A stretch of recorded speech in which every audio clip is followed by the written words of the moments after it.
सीधा लिए चलते हैं। मुख्यमंत्री Shivraj Singh Chouhan crisis management group की बैठक ले रहे हैं। इस बैठक में जुड़े हुए सभी साथियों का, मेरे मंत्रिमंडल के सहयोगीगण, आदरणीय सांसदगण, विधायकगण, क्राइसिस मैनेजमेंट कमेटी के सभी अन्य आदरणीय सदस्यगण, प्रशासन के अधिकारी साथीगण, मैं सबका स्वागत करता हूं। हम सब लोग जानते हैं कि मध्य प्रदेश में भी कोविड की तीसरी लहर में संक्रमित होने वाले भाई बहनों की संख्या लगातार बढ़ती जा रही है। आज भी 79,781 टेस्ट किए गए, उसमें 4,755 पॉजिटिव आए हैं। एक्टिव मरीजों की संख्या बढ़कर 21,394 हो गई है। कल माननीय प्रधानमंत्री जी ने मुख्यमंत्रियों के साथ चर्चा की थी। कोविड की तीसरी लहर से मुकाबले के लिए हमने कुछ कदम पहले तय किए। हमारी तैयारियां चाक चौबंद है, व्यवस्थाएं पूरी बनाई गई है। टीकाकरण के काम में भी हम लोग जुटे हुए हैं। लेकिन आज मुझे जरूरी लगता है कि हम कुछ जिलों की समीक्षा भी करें जहां पॉजिटिव केसेस ज्यादा आ रहे हैं, वहां की व्यवस्थाओं के संबंध में भी बातचीत करें और आगे उठाए जाने वाले कदमों पर भी चर्चा करें। मध्य प्रदेश का मॉडल है कोविड से निपटने का जन सहयोग का, जन भागीदारी का मॉडल। और पहली और दूसरी लहर में भी आपके साथ चर्चा करके ही हमने कोविड का मुकाबला किया था। और इसमें भी शासन के साथ समाज मिलकर कोविड की इस लहर से जनता की सुरक्षा सुनिश्चित करे, आवश्यक सारे कदम उठाएंगे हम। पहले प्रेजेंटेशन होगा आज की जो स्थितियां हैं, परिस्थितियां हैं, उनके बारे में। एसीएस मोहम्मद सुलेमान प्रेजेंटेशन करेंगे। उसके बाद हम कुछ चर्चा करेंगे, स्थिति का जिलावार भी हम संक्षेप में जायजा लेंगे और उसके बाद जो आवश्यक कदम और उठाने होंगे तो मैं अंत में फिर चर्चा करूंगा। इस बैठक में हम सब लोग अंत तक जुड़े रहेंगे ताकि अंत में जो फैसले करने हैं उसकी जानकारी भी हम सब लोगों को रहें और हम सब मिलकर लें। अब प्रेजेंटेशन से हम प्रारंभ करेंगे। सर, आपका प्रेजेंटेशन थोड़ा बड़ा है सर, और बीच बीच में सर जो आप जिन मुद्दों में जो से चर्चा करना चाहते हैं वो मुद्दे भी बीच बीच में कई जगह आएंगे। सर मैं शुरुआत करता हूँ आगे। सर, 3 पहलू हैं। कोविड की वर्तमान में स्थिति कैसी चल रही है, वैक्सीनेशन में क्या हो रहा है, और तीसरी लहर की तैयारी हमारी कैसे दिख रही है। सर जो केसेस हैं वो पता ही है, सबकी जानकारी में है कि तीसरी लहर में केसेस दुनिया में जो दूसरी लहर थी उससे करीबन 3 गुना ज्यादा केसेस हैं। इनफैक्ट 4 गुना ज्यादा केस हैं करीबन। तो पहले 8 लाख के आसपास आते थे, अभी तो एक दिन में दुनिया में 34 लाख केसेस आते हैं। सर देश में भी अब सर 2,64,000 केस आज हैं। तो पिछली लहर का लगभग 60% केसेस पे हम लोग पहुंच गए हैं। हमारे यहाँ 4,755 केस हैं आज सर। हमारी पिछली लहर के मुकाबले में वो 45%, 40% के आसपास हैं सर। तो केसेस हम लोग आवाज सबको ठीक से आ रही है? माइक तो जरा हाँ, पास करें मुझे, या ये कर ले, क्लियर कट सुनाई देना चाहिए। आवाज नहीं आ रही है। हाँ, वही मुझे लग रहा था। और पास करो ना इसको। हाँ, वहां से निकाल लो, ऐसे डट रहे। थोड़ा सा और आ जाएगा, थोड़ा सा और आ जाएगा। शिवराज सिंह जी,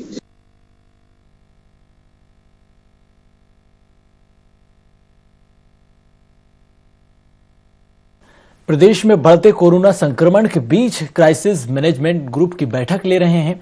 बैठक में कई समितियां, पदाधिकारी, स्वास्थ्य विभाग से जुड़े लोग भी मौजूद हैं, अधिकारी भी इसमें शामिल हैं, सीएमएचओ को भी इसमें शामिल किया गया। तो मुख्यमंत्री शिवराज सिंह चौहान ने कहा कि प्रदेश में बढ़ते कोरोना संक्रमण को लेकर इसकी रोकथाम के लिए जन सहयोग, जन भागीदारी की बहुत ज़रूरत है और जन भागीदारी से ही कोरोना संक्रमण को हराया जा सकता है। कोरोना को लेकर सरकार की तैयारियां पूरी हो चुकी। 3 स्तर पर मध्य प्रदेश सरकार कोरोना की रोकथाम के लिए काम कर रही है। कोरोना की स्थिति, इसके अलावा कोरोना की तैयारी और मौजूदा स्थिति को किस तरह से रोका जा सके, इस पर भी सरकार का पूरा ध्यान है। तो मध्य प्रदेश में जिस तरीके से कोरोना का संक्रमण बढ़ रहा है पिछले 24 घंटे में,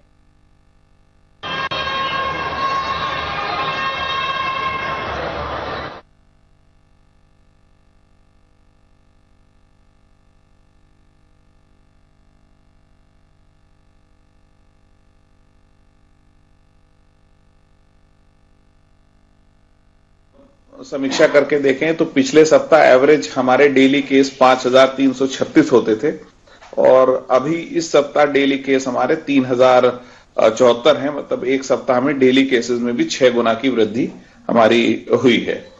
अगली स्लाइड में, एक सप्ताह में 6 गुना, मतलब काफी दूसरी लहर से काफी तेज गति है। गति दूसरी लहर के मुकाबले में तेज है सर। ये इसमें हम सक्रिय प्रकरण और केसेस दिखा रहे हैं। 7 जनवरी को हमारे पास 3,751 साप्ताहिक प्रकरण आते थे और 14 जनवरी को उनमें अगर साप्ताहिक प्रकरण देखें तो 21,519 साप्ताहिक प्रकरण है और सक्रिय प्रकरण हमारे 3,633 से बढ़ के 21,000 पिछले एक सप्ताह में हो गए हैं। ये स्पीड बता रहा है कि कितनी तेजी से केसेस बढ़ रहे हैं। भारत में भी यही स्थिति है, पूरे देश की स्थिति भी। 6 जनवरी को 2,85,000 केस होते थे, जो एक्टिव केस थे, वो अब बढ़ के 11,17,000 एक्टिव केस हो गए हैं। एक्टिव केसेस से ही ये पता चलता है कि हॉस्पिटल्स पे कितना लोड आएगा। तो एक्टिव केसेस की गति हमारी काफी तेजी से बढ़ रही है, जो एक्सपेक्टेड भी था। जो केसेस आ रहे हैं, नेक्स्ट स्लाइड, उसमें अभी तक 5 जिलों में हमारा केस लोड काफी है। इंदौर में जितने केस अब तक आए हैं उसका 30% केसेस इंदौर शहर में है। दूसरी लहर में लगभग 1/3 इंदौर शहर में ही है। दूसरी लहर में भी यही स्थिति होती थी। इंदौर और भोपाल में पहले केस आते हैं, फिर उसके बाद पूरे प्रदेश में केस हमारे जाते हैं। भोपाल में 4,275 केस आए हैं, तो वो 20% भोपाल में लोड है और ग्वालियर में 12% है, जबलपुर और सागर में 7 और 4% है। उज्जैन इसके बिल्कुल पैरेलल जैसी स्थिति है। तो बड़े शहरों में पहले प्रकरण आते थे, पहले भी, इस बार भी ऐसी स्थिति है और इसके बाद सभी तरफ, अब आज की तारीख में तो सभी जिलों में केस हमारे रिपोर्ट हो रहे हैं। आगे चलें। इस बार अच्छी बात यह है कि टेस्टिंग हमारी प्रकरणों की संख्या बढ़ने के साथ साथ उसी हिसाब से बढ़ती जा रही है। पहले हम 55-60 हजार टेस्ट कर रहे थे दिसंबर एंड तक, जो बढ़ के 80,000 हो गए हैं। लेकिन उसके बावजूद पॉजिटिविटी बढ़ रही है। ऑलमोस्ट 6% की पॉजिटिविटी आज रिपोर्ट हुई है, जो बताती है कि वायरल लोड अब बढ़ रहा है सभी।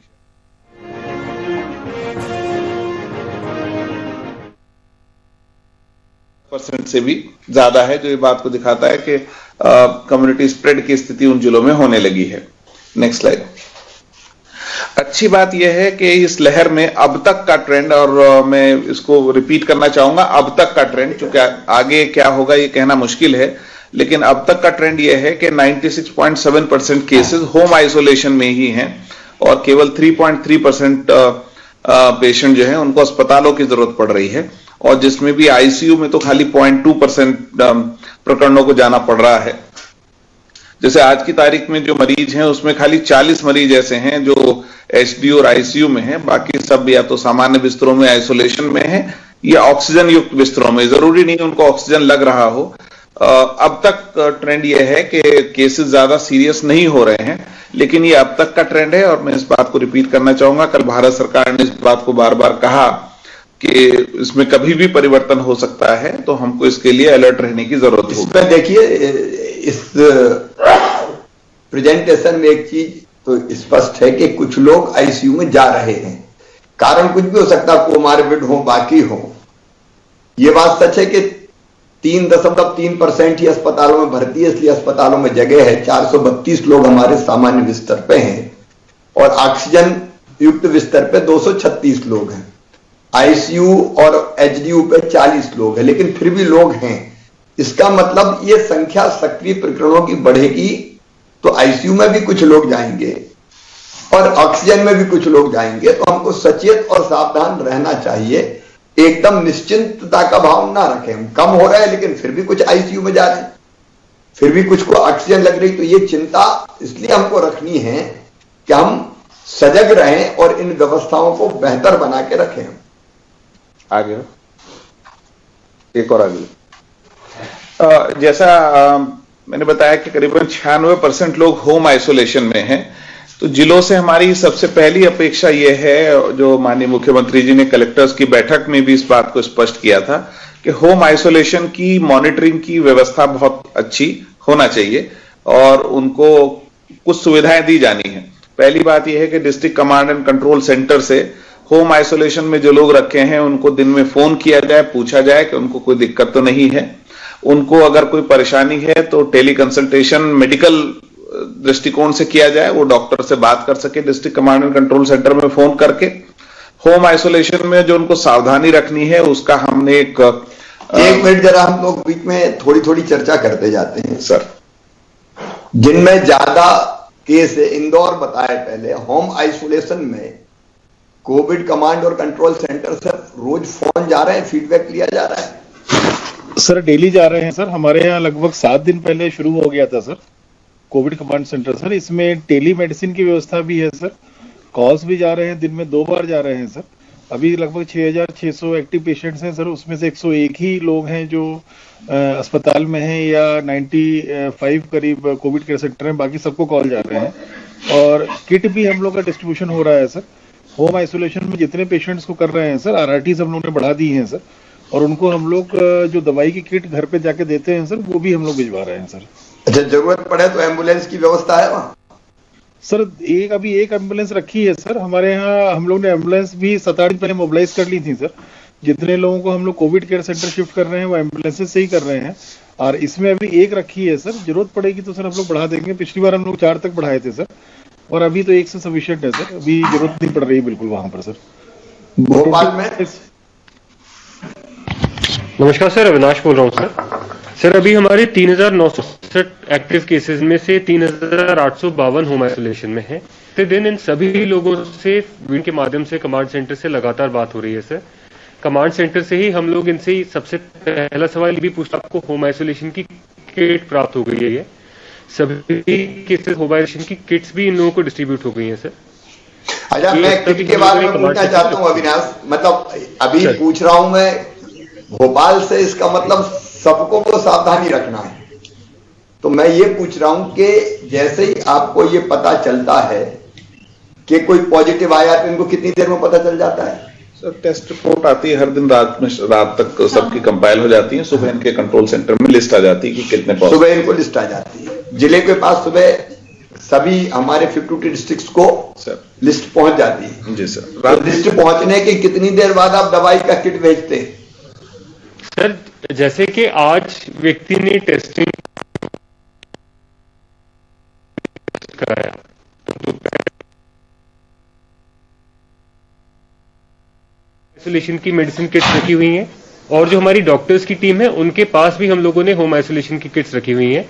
तो दोनों में से जो भी टीम पहले रीच करती है वो इंश्योर कर लेती है कि होम आइसोलेशन की किट अनिवार्यतः उस व्यक्ति को प्राप्त हो। आप एक बार ये बता दीजिए कि आप करते क्या क्या? जैसे ही आपके पास आया कि एक्स को पॉजिटिव है तो आप क्या करते हैं तत्काल? सर जैसे ही हमारे पास ये लिस्ट कंपाइल हो जाती है कि कौन कौन लोग पॉजिटिव आए हैं सर, हम उन लिस्ट्स को सब डिवीजन वार सेग्रीगेट करके तत्काल सभी एसडीएम्स को भिजवा देते हैं सर। हमारे सभी एसडीएम्स के अंतर्गत एक डॉक्टर्स की टीम है सर, एक नगर निगम की टीम है जो पोस्टर्स लगाने का काम। उन लिस्ट्स को सब डिवीजन वार सेग्रीगेट करके तत्काल सभी एसडीएम्स को भिजवा देते हैं सर। हमारे सभी एसडीएम्स के अंतर्गत एक डॉक्टर्स की टीम है सर, एक नगर निगम की टीम है जो पोस्टर्स लगाने का काम करती है। ये लिस्ट इमीडिएटली दोनों टीम्स को दे दी जाती है, जिससे दोनों टीम्स उन सभी घरों को रीच कर लें सर, पोस्टर लगाने का काम हो जाए, होम आइसोलेशन किट के वितरण का काम हो जाए और डॉक्टर की विजिट सुनिश्चित हो जाए। अविनाश साहब बेसिकली जानना चाह रहे हैं, बात समझो कि जैसे आज जो पॉजिटिव आए हैं अगले दिन उनको किट मिल जाती है कि नहीं, इस बात का कुछ अपन रखते हैं? क्योंकि कमांड एंड कंट्रोल सेंटर से जब कॉल करेंगे तो भी ये प्रश्न आएगा कि किट मिली कि नहीं मिली है। तो जैसे आज कोई आदमी टेस्ट आया, अगले दिन उसको किट मिल जाए, इस बात की व्यवस्था है कि नहीं? सर इस करना ही है। जैसे ही आपके पास पॉजिटिव जो केसेस आते हैं उनकी लिस्ट आती है, लिस्ट के तत्काल बाद, जैसा अभी भोपाल जिला बता रहा था कि तत्काल जो उनकी टीम है वो मेडिकल किट लेके, पोस्टर लेके उनके घर पहुंचे, मेडिकल किट उनको दे। एक पैम्फलेट की हमने बात कही थी, वो बने क्या सब जगह, क्या करें क्या ना करें होम आइसोलेशन में?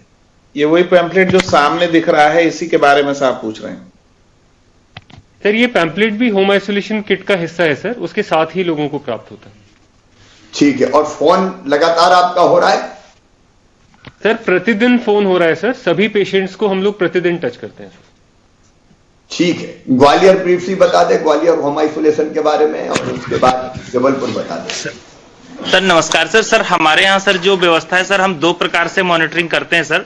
हमने सर अपने पूरे शहर को 40 इंसिडेंट कमांडर्स में बांटा हुआ है और उनके अधीन सर 10-10, 15-15 लोगों को दिया हुआ है सर। तो जैसे ही सर लैब से सर केस आते हैं तो हमारा सर एक स्मार्ट सिटी में सॉफ्टवेयर चलता है सर। तो उसमें सर वार्ड नंबर या अगर गांव का है तो गांव का नंबर एक लिखा होता है, तो सॉफ्टवेयर ऑटोमेटिक हुआ और उनके अधीन सर 10-10, 15-15 लोगों को दिया हुआ है सर। तो जैसे ही सर लैब से सर केस आते हैं तो हमारा सर एक स्मार्ट सिटी में सॉफ्टवेयर चलता है सर। तो उसमें सर वार्ड नंबर या अगर गांव का है तो गांव का नंबर एक लिखा होता है, तो सॉफ्टवेयर ऑटोमेटिक वो सारे सर सॉफ्टवेयर से केस सर पुश कर देता है सारे इंसिडेंट कमांडर को। जैसे सर 100 केस आए 20 लोगों बीच, तो कहीं 4 कहीं 5, तो सबके पास सर बिखर के केस तुरंत शाम को ही पुश हो जाते हैं सर। फिर वो लोग जितने इंसिडेंट कमांडर हैं वो सर क्या करते हैं, वो एक एक आदमी के यहाँ सर उनकी टीम विजिट करती है सर। ये सर कुछ रात में कर लेते हैं, कुछ सर फिर सुबह से शुरू करते हैं। तो उन्हें दवाइयों की किट और सर पर्चा चिपकाने का काम, और अगर उसको एक हम लोग सर पर्चा देते हैं कि अगर आप बीमार हो जाओ तो इस नंबर पे हमें फोन करना, तुरंत एम्बुलेंस आ जाएगी। और उसी सॉफ्टवेयर में सर हॉस्पिटल का स्टेटस उसे दिखता रहता है सर। तो जिसमें भी असाइन करना है, अगर मान लिया हॉस्पिटल जाना है तो वो असाइन कर देते हैं सर। तो एक तो ये इंसिडेंट कमांडर करते हैं, और सर फिर ये कमांड कंट्रोल सर सुबह शाम 2 टाइम फोन करते हैं, तो उसमें भी वेरीफाई करते हैं कि आपको होम आइसोलेशन की किट मिल गई कि नहीं मिल गई। अब सर दूसरी समस्या ये आती है कि जैसे सर हमने जितने केस पुश किए, किसी का पता अगर गलत लिख गया या कोई दिक्कत है, तो वो केस हमारा इंसिडेंट कमांडर सर सॉफ्टवेयर से स्मार्ट सिटी को वापस कर देता है। ये सर 11-12 बजे अगले दिन हो जाता है कि ये 5 में से एक केस रह गया जो हम ट्रैक नहीं कर पाए। फिर सर वो जो केस है कहाँ का है, वो पुलिस और स्मार्ट सिटी की टीम मिलके सर उसको ढूंढती है कि कहाँ पे है, और फिर उसको ढूंढ के सर हम लोग, या अगर कोई सपोज सर कहीं बाहर टेस्ट करा के बाहर चला गया तो उसका सर स्टेटस हम ट्रैक करते हैं सर। और फिर जिस इंसिडेंट कमांडर का होता है कि नहीं ये तुम्हारा केस नहीं, ये इनका था, उसको अगेन पुश करके सर उसकी मॉनिटरिंग कराते हैं। तो सर हमारे यहाँ ये पूरा सर ऑटोमेशन के बेस पे सर हम लोग ये पूरा काम करते हैं, इसलिए ज्यादा से ज्यादा केस आने पे भी सर सभी को ट्रैक कर लेते हैं। कोई रेयर केस ही है सर, रेयर भी नहीं होना चाहिए सर। जैसे कोई कुछ सर ऐसे 1-2 केस आए थे जिन्होंने अपना पता भी गलत लिखा दिया, मोबाइल नंबर भी गलत लिखा दिया। तो ऐसे सर मोबाइल नंबर अगर गलत लिखा रहा है कोई तो फिर प्रकरण दर्ज करे, ये ठीक नहीं। Yes sir, sir sir yes sir, क्योंकि ये तो स्प्रेडर बनेंगे फिर। जबरदस्त ऐसा सर बस रेयर में ही है कोई सर। नमस्कार सर, कमी निवेदन कर रहा हूँ सर हमारे यहाँ पर अभी एक्टिव केस 1587 है सर, उसमें से 1,0547 जो है होम आइसोलेशन में। सर हमारी प्रक्रिया भी इसी प्रकार से संचालित हो रही है सर। हमने शहर को 16 इंसिडेंट कमांडर्स जोन में डिवाइड किया है, उनको जिला स्तरीय अधिकारी पुलिस अधिकारी और सर हेल्थ टीम दी है। साथ साथ में सभी वार्ड 89 वार्ड है सर, सभी वार्डों में हम लोगों ने एक नगर निगम का एक आंगनवाड़ी वर्कर, आशा वर्कर और पटवारी सर, ये इनकी एक इंडिविजुअल टीम बनाई है जो इनके इंसिडेंट कमांडर के निरीक्षण में कार्य करती है सर। जैसे ही सर 4 बजे से लेकर 6 बजे तक हमको शाम को लिस्ट प्राप्त होती है सर लैब से, तो ये सर हम लोग कर देते हैं। एक लिस्ट कंट्रोल रूम चली जाती है सर DCCC में, और एक जो फील्ड स्तर अधिकारी हैं उनके पास चली जाती है डिवाइड होकर सर। फील्ड स्तरीय अधिकारी शाम से ही सर फिजिकली वहां पर जाकर चस्पा कराना, जो सैनिटाइज करना, उनको दवाई देना और उनका ये देखना कि ये होम आइसोलेशन में रहने लायक है या इनको कहीं शिफ्ट कराना है, ये काम फिजिकली शुरू कर देती है। पैरेलली सर जो कंट्रोल रूम की टीम है वो फोन कॉल करना शुरू कर देती है पॉजिटिव लोगों को कि ये फिजिकली लोग आए हैं और इन लोगों को जानकारी प्राप्त हुई है कि नहीं हुई है सर। ये काम हम लोग सर दूसरे दिन सुबह 2 बजे तक कंप्लीट कर लेते हैं, ताकि अगली लिस्ट जो हमें 4 बजे शाम को प्राप्त हो रही है उसके लिए हम लोग तैयार हो जाएं। हम लोग सर जो DCCC में हमने लगभग 110 लोगों की ड्यूटी लगाई है, जो एक दिन में करीबन 1000-1500 लोग यदि भी पॉजिटिव आते हैं तो सर उन लोगों को कॉल करने की क्षमता रख सकते हैं। उनका एक्सरसाइज और उनकी प्लानिंग हम लोगों ने पूरी कर रखी है सर। ये बात सब ध्यान रखें कि ये संख्या बढ़ेगी और इसलिए होम आइसोलेशन में ज्यादा लोग रहेंगे, अस्पताल में कम जाएंगे। इसलिए ये कॉल करना, किट पहुंचाना, उनकी स्थिति पूछना, टेलीमेडिसिन की व्यवस्था करना, ये अत्यंत आवश्यक है। इसलिए मैंने इस पे ये चर्चा प्रारंभ की, क्योंकि इस लहर में सबसे इंपॉर्टेंट होम आइसोलेशन है। और होम आइसोलेशन में भी सावधानी कौन कौन सी, नहीं तो वहां खाना देने भी सामने जा रहे हैं, बाकी कुछ कर रहे हैं, तो वो पूरा परिवार ही फिर पॉजिटिव हो जाएगा। तो होम आइसोलेशन में क्या क्या सावधानी रखी जानी चाहिए, ये भी इसमें निर्देश में सम्मिलित है। लेकिन फोन का कॉल, जब हमारा कॉल हो तो ये भी कहें कि उनके साथ बैठो मत, भोजन कैसे देना है, बाकी व्यवस्थाएं कैसी करनी है, मास्क की व्यवस्था, ये सब आपको करनी पड़ेगी। होम आइसोलेशन सबसे इंपॉर्टेंट है इस लहर में। सागर में क्या स्थिति है? नमस्कार सर, दीपक बोल रहा हूँ सर। हम लोगों ने भी सर अपने शहर को सर पूरे 7 इंसिडेंट कमांडर के क्षेत्र में बांटा हुआ है सर। और सर सागर में हम लोग दूसरा ये करते हैं सर कि रिपोर्ट हम लोग रात का इंतजार न करते हुए सर मेडिकल कॉलेज से नहीं करिए, जैसे जैसे रिपोर्ट आती जाती है सर हम लोग लेते हैं। लगभग 3 बार सर रिपोर्ट हमें प्राप्त हो जाती है, तो उससे सर हमें फायदा ये होता है सर कि हम लोग जल्दी उसको कवर कर लेते हैं सर। जैसे पहले एक रिपोर्ट हमारे DCCC में आती है सर, और दूसरा सर फिजिकल उसके इंसिडेंट कमांडर के बाद हम लोग भेज देते हैं सर। यहाँ से फोन लगाना भी स्टार्ट करते हैं सर, और सर फिजिकली जाकर के हमारी RRT भी सर उनके साथ में जाती है, जिसमें डॉक्टर भी सर होते हैं और वो ये डिसाइड करते हैं कि उनको होम आइसोलेशन में रहना है नहीं, और उनका सर घर उस स्थिति में है कि जिनमें घर में आइसोलेशन में रह सकते हैं। अगर सर वो दोनों चीजें पाई जाती हैं सर तो उसके बाद उनको होम आइसोलेशन रखते हैं, अदरवाइज सर उनको CCC में शिफ्ट कर देते हैं सर। और रेगुलर सर दवाइयों की व्यवस्था सर उनको टीम जाती है, पहली बार सब दवाई लेके जाती है सर, और रोजाना सर फॉलोअप भी उनका हो रहा है, और फोन पर लगातार चर्चा सर 2 बार उनसे दिन में की जा रही है सर हर किसी से। उज्जैन। नमस्कार सर, आशीष बोल रहा था सर। सर हमारे यहाँ जो जैसे ही पॉजिटिव की सूची आती है सर, वो 3-4 चरणों में आती है। जो प्राइवेट लैब्स वाले हैं सर वो सुबह से देना स्टार्ट कर देते हैं। उसके बाद जो हमारी ID गाड़ी की लैब है वो भी 2 पार्ट्स में देती है सर। पहले वो रूरल के दे देती है, उसके बाद वो अर्बन की देती है। तो हमने सर यहाँ शहर की जो RRTs बना रखी है वो हमारे पास 20 में है, जो रैपिड रिस्पांस टीम्स हैं सर। उसमें एक डॉक्टर रहता है और 2 और कर्मचारी रहते हैं सर।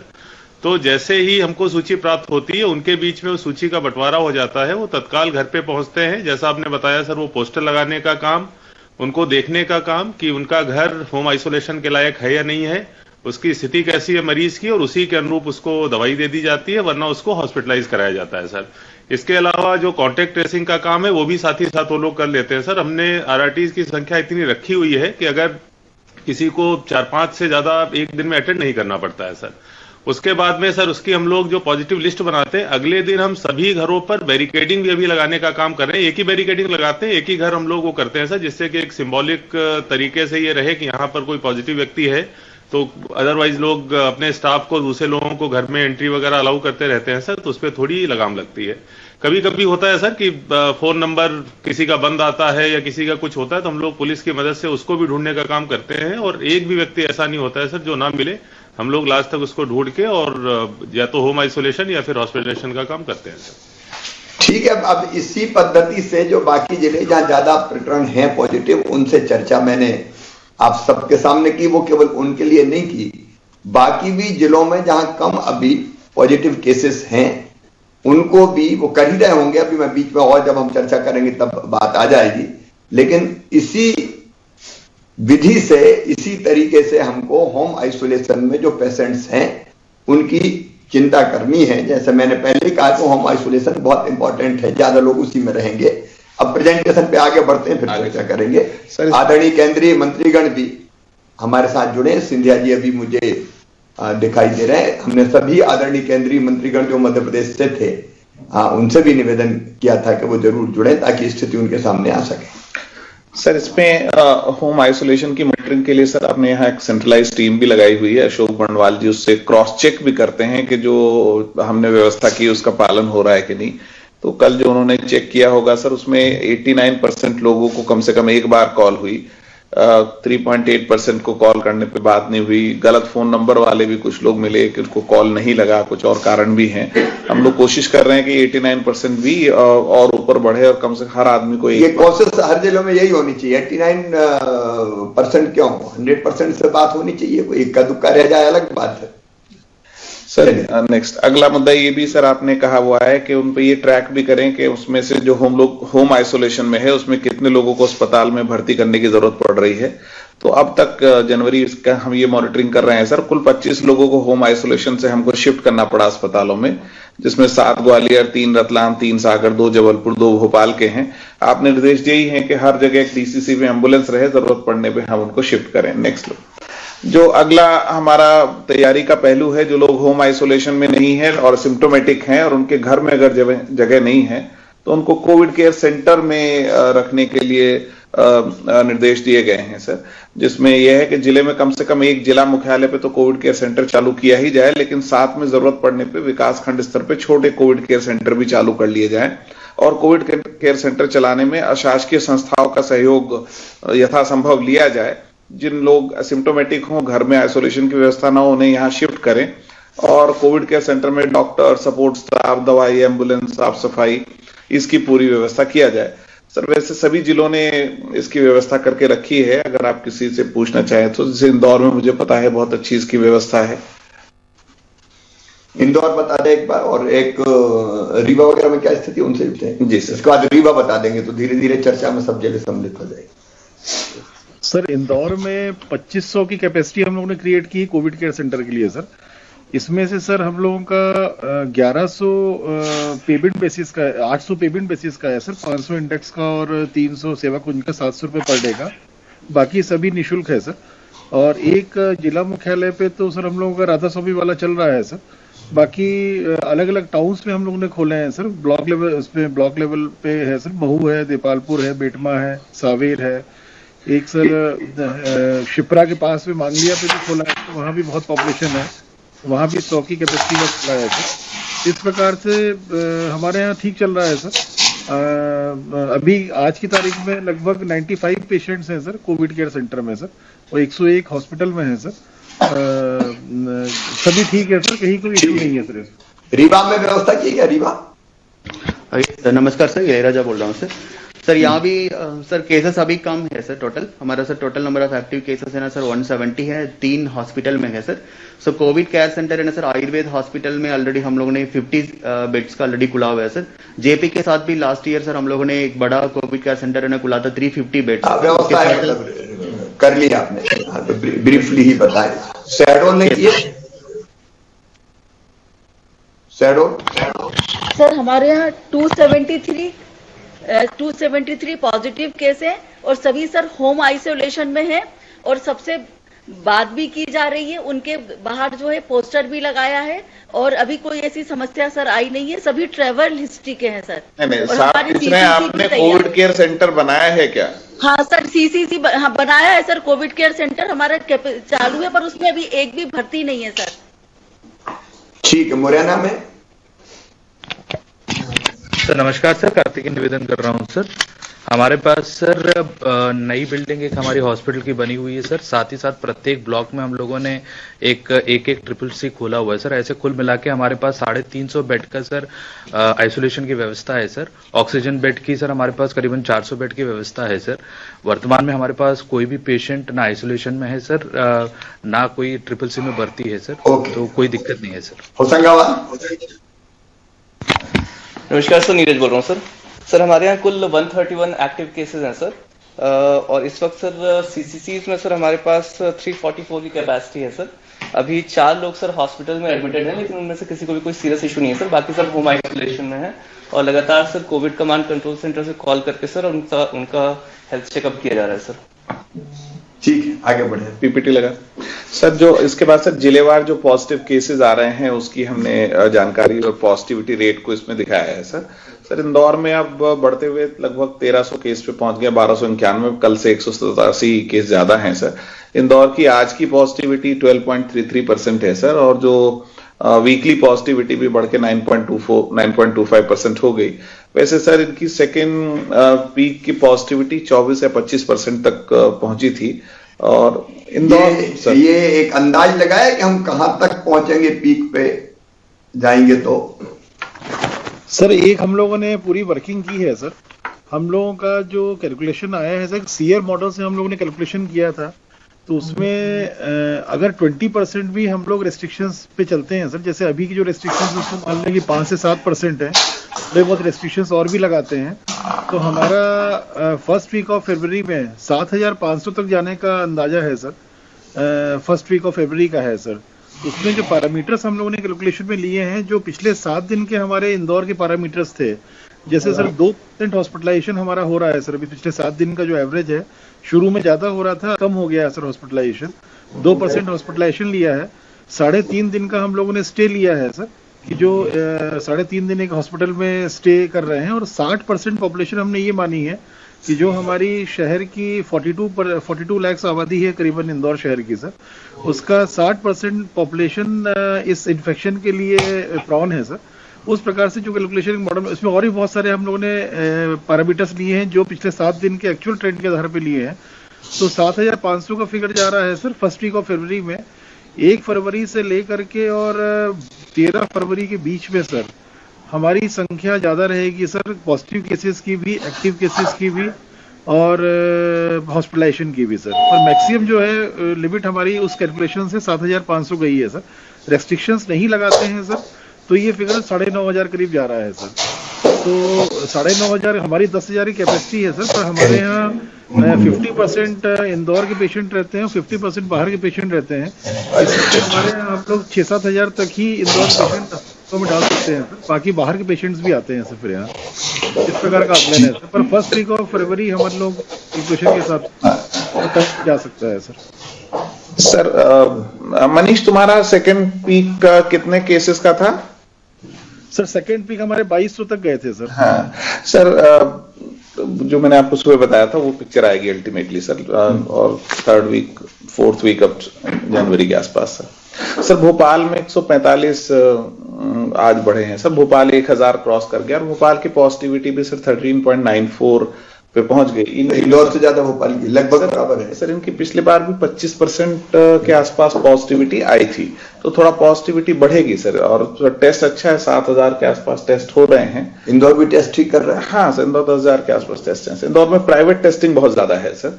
भोपाल में अपलोड होती कि नहीं सर? वो जो ये इंदौर ये जरूर देखे कि प्राइवेट करवाने के बाद वो upload lab sir, private lab Indore में बहुत, लैब सारे अपलोड करते हैं, सारे अपलोड करते हैं सर। जो RAT घर में करते हैं उसमें थोड़ा बहुत गैप आता होगा, और वो ठीक है सर।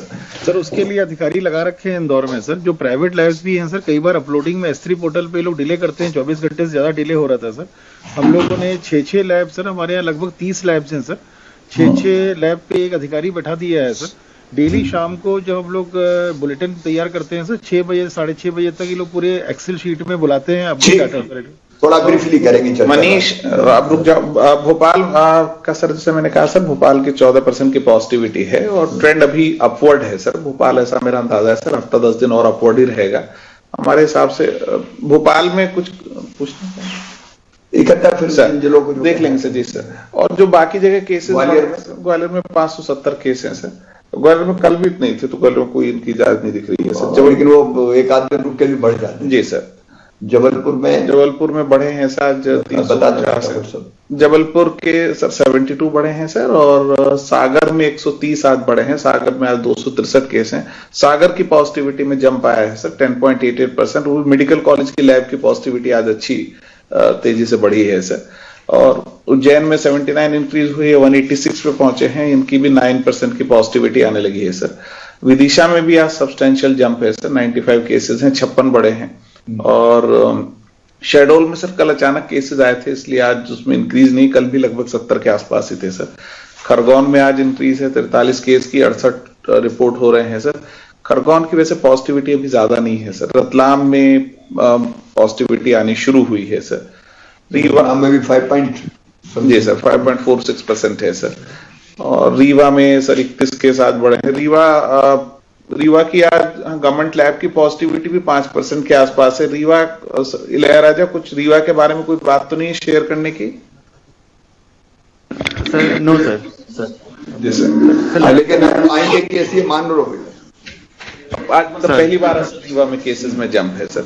बाकी सर कटनी, मुरैना, खंडवा सब में नॉर्मल केसेस की जंप है सर। हाँ, लेकिन जंप है। जी सर, जंप है सर। जंप लगभग सभी जिलों में, सभी तरफ है सर। 4 मतलब कुल मिला के पूरे प्रदेश में जिन जिलों में पहले पॉजिटिविटी काफी कम थी, वहां भी अब कहीं तेजी से कहीं धीरे धीरे पॉजिटिव केसेस की संख्या बढ़ रही है। अब कटनी में 46 है, मुरैना में 45 है, खंडवा में 44 है, दमोह में 41 है, सीहोर में 40 है, होशंगाबाद में 32 है। बड़े जो एकदम बड़े हैं कल से प्लस जो हुए। और वैसे सतना, अशोकनगर, छिंदवाड़ा, धार, अनूपपुर, नरसिंहपुर, मतलब चारों तरफ अगर हम देखें, दूसरी तरफ ये भी नेक्स्ट स्लाइड सभी में कुछ शिवराज सिंह मुद्दे। हाँ बोलिए। 2-3 बातें। एक तो आपको सभी को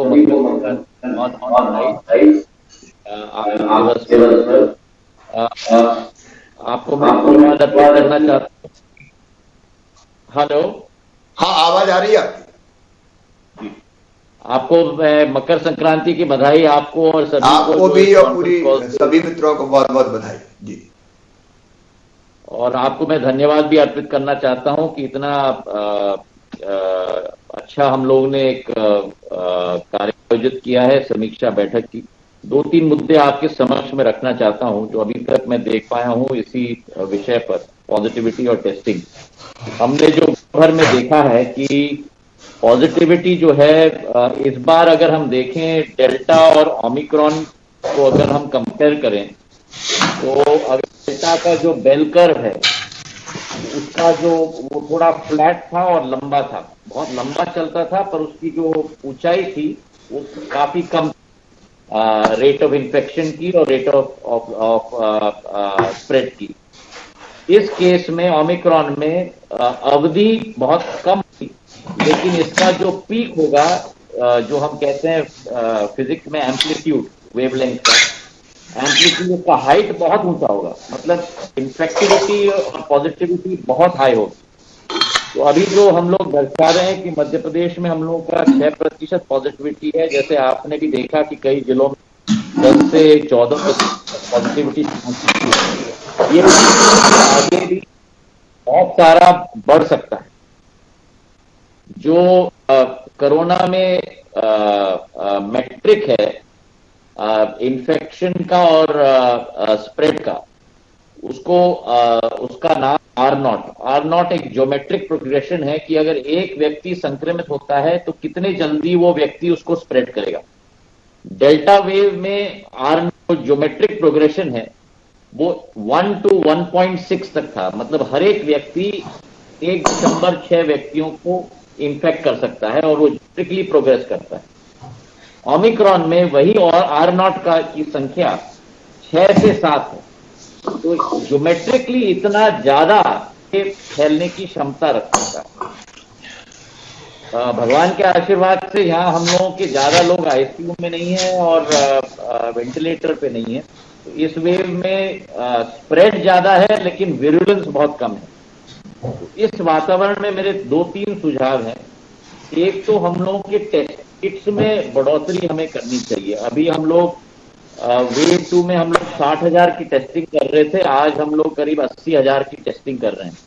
जितना टेस्टिंग हम करें उतना ज्यादा इसको हम लोग कंटेन कर पाएंगे। इस टेस्टिंग की संख्या को हम बढ़ा पाएं, और इसको अगर हमें बढ़ाना है तो 2 चीज, तो टेस्टिंग किट्स और दूसरा टेस्टिंग सेंटर्स भी, वो भी हम लोगों को बढ़ाने होंगे। क्योंकि कई जगह ये हो रहा है कि टेस्टिंग किट्स बढ़ रहे हैं कई प्रदेश में, लेकिन टेस्टिंग सेंटर्स नहीं है।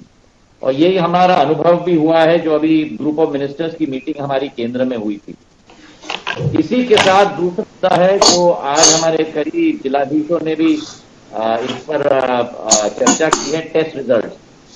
देश में कई जिलों में रिजल्ट आए हैं 36 से 48 घंटे बाद। उससे क्या हो रहा है कि मैं तो अभी भी घर पे रह रहा हूं लेकिन मैं संक्रमित हूं और मैं अपने पूरे परिवार को संक्रमित कर देता हूं। तो जो आपने आज अपने तरफ से सुझाव भी दिया था कि टेस्ट रिजल्ट 24 घंटे के भीतर आने चाहिए, अभी ये संभव नहीं हो पा रहा है क्योंकि सिस्टम पर लोड बहुत है। तो testing machine cycle time, testing result, इस पर 24 घंटे के अंदर हम लोगों का नियम होना चाहिए कि वो अपलोड सुनिश्चित रूप से हो जाना चाहिए, चाहे प्राइवेट लैब हो या गवर्नमेंट लैब। दूसरा मेरा सुझाव है कि होम टेस्टिंग किट्स भी हम लोग सप्लाई करें, कि बहुत सारे लोग होम टेस्ट भी करवाते हैं, उससे भी सुविधा हो जाती है, जल्दी पकड़ जाता है होम टेस्टिंग किट्स के आधार पर। तीसरा कि वो आइसोलेशन वार्ड्स हम रखें। ये इतनी तेजी से फैलता है कि घर के अंदर अगर हम लोग रह जाएं तो पूरा परिवार घर संक्रमित हो जाता है। और इसमें एसिम्प्टोमेटिक करीब 80% लोग एसिम्प्टोमेटिक निकल रहे हैं। इसलिए टेस्टिंग बहुत महत्वपूर्ण है। ये 3-4 मेरे सुझाव जो आपके समझ। धन्यवाद आपको। एक बार पूरा प्रेजेंटेशन हो जाए तो बाकी मित्रों के भी जो सुझाव आएंगे उसके आधार पर कुछ पूछताछ भी मैं करूंगा। अभी वैक्सीनेशन की स्थिति क्या उस पर भी मुझे जानकारी लेनी है और थोड़ा देर तक हमको बैठना पड़ेगा, इसलिए प्रेजेंटेशन पहले पूरा कर लें, फिर बाकी मित्र भी कुछ और चर्चा करेंगे। हमारे विधायक साथीगण, सांसद साथीगण भी जुड़े हुए हैं और फिर बाकी मुद्दों पर चर्चा करते हुए हम आगे बढ़ेंगे। प्रेजेंटेशन पूरा कर लें आगे। सर ये वैक्सीनेशन का स्टेटस है। सर हमने मध्य प्रदेश में 96.6% को फर्स्ट डोज लगाया है सर, 92.3% को 7 डोज लगाया। 18 प्लस की बात है सर। जो 15 to 17 वर्ग होता है सर, उसमें अगर हम 15 to 18 काउंट करें तो जरूर 76 दिखता है, लेकिन सर 15 to 17 जो गवर्नमेंट ऑफ इंडिया मान रहा है सर, तो उसमें 57.6। नहीं, गवर्नमेंट ऑफ इंडिया जो मान रहा है उसमें भी कई राज्यों ने बहुत बेहतर किया जी सर। तो मैं जिलावार देखूंगा और जिलों को बताना पड़ेगा कि उनके कम वैक्सीनेशन हुआ तो क्यों हुआ है। सर 57.6% को वो वैक्सीनेशन हुआ है सर, और प्रिकॉशन डोज हमारी अभी लगनी शुरू हुई है सर। तो इसमें सर जो जिले हैं जिनमें अगली स्लाइड में जिसने लगभग सभी चीजों में अच्छा काम किया है सर, 3 कैटेगरीज में हमने दिखाई हुई है। फर्स्ट डोज 18 प्लस का सर, सेकंड डोज 18 प्लस का, प्रथम डोज 15 to 17 का, और प्रिकॉशन डोज जिन लोगों को लगा है। तो जैसे भोपाल में सर फर्स्ट डोज 108.3% को लगा। ऑब्वियसली कुछ बाहर के लोग भी भोपाल में आते हैं, उनको यहाँ डोज लगा। सेकंड डोज भी 98.2% को लगा सर, और 15 से 17 के फर्स्ट डोज 67.7% को भोपाल में लगी है। इसी तरह से आगर मालवा, इंदौर, उमरिया, छिंदवाड़ा, दतिया, ये बालाघाट, बुरहानपुर, मंदसौर, अशोकनगर, इन सब जिलों में कंपैरेटिवली फर्स्ट और सेकंड डोज में तो बहुत ही अच्छा काम हुआ है सर। 15 से 17 वाले में भी रीजनेबली लोगों ने अच्छा काम किया। हालांकि निर्देश ये थे सर कि अपने को 15 तारीख तक पूरा करना है 15 से 17 वाला। तो अब अपने पास आज का और कल का ही दिन है और काफी इसमें गैप अभी भी है सर। लेकिन जो अगली स्लाइड में जिले, 1 मिनट पहले तो मैं यहीं से बात करूंगा कि जिन जिलों को हम अच्छा मान रहे हैं सर, उनमें भी अगर आप 15 से 17 वाले एज ग्रुप को देखें तो भोपाल 67 पे अटका हुआ है, जो हाईएस्ट है सर, हाईएस्ट है। आगर मालवा 61 पे है, इंदौर 63 पे है, उमरिया 62 पे है, छिंदवाड़ा 54 पे ही अटका हुआ है, दतिया 60 पे अटका हुआ है। तो ये नहीं चल सकता किसी भी कीमत में। हमने बाकी दोनों डोज में बहुत अच्छा काम किया, और दोनों डोज में भी जो एकदम पीछे वो जिले भी आज मैं देखूंगा। देखिए वैक्सीनेशन ही सुरक्षा है, और मैंने पहले ही कह दिया था कि वैक्सीनेशन के मामले में कोई भी लापरवाही मैं बर्दाश्त नहीं करूंगा। अब कुछ बात के दिखाएं मुझे, वहीं से नीचे से शुरू करते हैं। सर ये जिले हैं सर, जैसे सर 18 फर्स्ट डोज इनको 18 प्लस में, ये जिले हैं जो नीचे हैं सबसे सर, जिसके मध्य प्रदेश का एवरेज यहाँ 96.6 है। सबसे नीचे कौन है? सीधी में 87% को लगा है सर। सीधी नमस्कार सर। ये क्या है भाई, 87 पे क्यों अटक गया सर? हमारे यहाँ इतनी बार कहने के बावजूद भी हम 87 पे अटके हुए। सर मेरा निवेदन ये है सर कि हमारे यहाँ जो लगभग सर 90,000 के आसपास लोग ऐसे हैं जो कि शहर यहाँ पर सीधी जिले में निवास नहीं करते सर। हम लोगों ने 2 बार पूरा कंप्लीट सर्वे कराया है सर, और इतनी संख्या के लोग सीधी में नहीं होने के कारण हमारी संख्या सर कम दिखती है, क्योंकि हमारा टारगेट 8। ये देखिए भाई, ये तो हर एक दे देगा कि हमारे लोग बाहर चले गए, या तो घर घर सर्वे करके दस्तक दे के पता करें सर बाहर है तो वहां से लिखवा के लाएं कि बाहर है। ये जनरल में नहीं मानूंगा कि हमारे लोग बाहर चले गए। मुझे क्या पता आप सही कह रहे हो गलत कह रहे हो। सर अनुरोध ये है सर कि 2 बार घर घर में सर्वे कराया है सर मैंने, इसलिए क्योंकि एसीएस सर ने भी बार इस चीज को मेरे को आगाह किया था कि आपका ये कम हो रहा है, इसको 100% इंश्योर करिए। तो इसीलिए सर मैंने 2 बार इसमें सर्वे कराया सर, हमारे यहाँ पूरे स्टाफ को लगा के, जो ANM, आशा कार्यकर्ता, आंगनवाड़ी कार्यकर्ता और जो ग्राम रोजगार सहायक हैं सर, सभी की टीम बनाकर एक गांव सूची के आधार पर किया आपने? सर मैं एक सेकंड सर, मैं आज वो हालांकि अगली स्लाइड में हालांकि मैं डेटा आपको रखा कि वोटर लिस्ट से क्या बनता है सर। इनका वोटर लिस्ट से भी मैच नहीं होता। वोटर लिस्ट में इनका 76% आता है। तो या तो इनकी वोटर लिस्ट भी खराब है सर, या फिर कुछ बात है सर, मतलब वोटर लिस्ट में इससे भी कम आ रहा है, 76% आ रहा है सर। नहीं, ये संतोषजनक नहीं है भाई। इसका तरीका बताओ, एसीएस ही बताए सर। एक्चुअली इनके आसपास हमको भारत सरकार में भी 100% करके देना है टीकाकरण। मैं क्यों पीछे रहूं? और जब सबसे बड़ी सुरक्षित टीका है, और आज तो टीके के लिए कोई रिजर्वेशन भी नहीं, अब किसी का मन में लोग लगवा रहे हैं टीका। तो सीधी के आसपास के सभी जिलों ने, जैसे सिंगरौली ने बहुत अच्छा काम किया, लेकिन उनका जो आउटरीच प्रोग्राम था जिसमें उन्होंने मोबाइल टीम लगा के वैक्सीनेशन कराया और खेतों तक जाके वैक्सीनेशन कराया, उसके बाद उनके सबकी प्रोग्रेस आई। जो आउटरीच है, अगर लोग खुद नहीं आ रहे हैं तो हमको घरों में जाके टीका लगाना था। हर घर दस्तक अभियान एक चलाया गया था, फिर साथ में मोबाइल यूनिट लगाई थी कि वो आदमियों को ढूंढ के करे और एक गांव में जाके एक परिवार को आइडेंटिफाई करने की कोशिश करे। ये बात समझ में आती कि 2-1% छूट जाता तो भी चल जाता, लेकिन आपका 13% का गैप है, और वोटर लिस्ट से तो 24% का गैप है। तो कुछ तो आपके डेटा में इशू है या एफर्ट में कुछ कमी है सर। इसको एक बार फिर से दोबारा एक व्यक्ति का सर मैं मॉनिटरिंग करा लेता हूं अगले 1 वीक में सर, दोबारा से कराकर फिर एग्जैक्ट रिपोर्ट सर दोबारा देता हूं सर। ये दूसरा 82.4 क्यों रह गया? फिर फर्स्ट 87 हुआ तो इस आंकड़े के हिसाब से सर अगर जितने लोगों को ड्यू हुआ है उन्हें देखें तो सर हमारा करीब 95% लोगों जिनको ड्यू हुआ था फर्स्ट डोज के बाद सर हमने लगवा दी है। अब ये ड्यू शेष नहीं रहना चाहिए, जिनका समय पूरा हो गया फर्स्ट डोज का 28 दिन या जो भी है, 28 दिन ही है ना कोवैक्सीन का 28 दिन है, और कोविशील्ड का 3 महीने। वो देख के दोनों का। और दूसरा इनका 15 से 17 18 साल वाला क्या स्थिति है सर? सीधी डेटा निकाल यहाँ सर 77,951 का टारगेट था सर, उसके अगेंस्ट हमने 53,704 लोगों को लगा दिया, जो कि सर 68.8% है। और हमने जो सर सर्वे कराया था अपना, जो ये टारगेट सर हमें शासन से मिला था, लेकिन जो हमने सर्वे कराया था उसके हिसाब से हमारे यहाँ सर करीब 65,000 ही बच्चे हैं सर, जो कि स्कूल्स में या स्कूल के बाहर भी कुछ हैं, उनको भी हमने सर्वे में लिया था सर। उस हिसाब से देखेंगे तो हमारा 82% कवरेज हो गया है सर। एक्चुअली मैं आपको ये कहना चाहता हूँ ये एक्चुअली आप इस तरह से देखिए, ये डेटा जो है, जो टारगेट है, ये रजिस्ट्रार जनरल ऑफ इंडिया ने पॉपुलेशन के प्रोजेक्शंस के बेसिस पे बनाए हुए हैं। वो रजिस्ट्रार जनरल ऑफ इंडिया ने बनाए हुए हैं तो उन्होंने उस पर बहुत मेहनत करके बनाए हैं। एक बात चलो फिर भी मैंने कुछ जिलों ने कहा कि हमारे वोटर लिस्ट में कम है, उससे भी हम लोग बार बार आप उस पर मत जाइए। वो number registrar general of India ने कैलकुलेशन करके सारे आंकड़ों का एनालिसिस करके ही दिए हुए हैं, उसको चुनौती देने का फायदा नहीं है।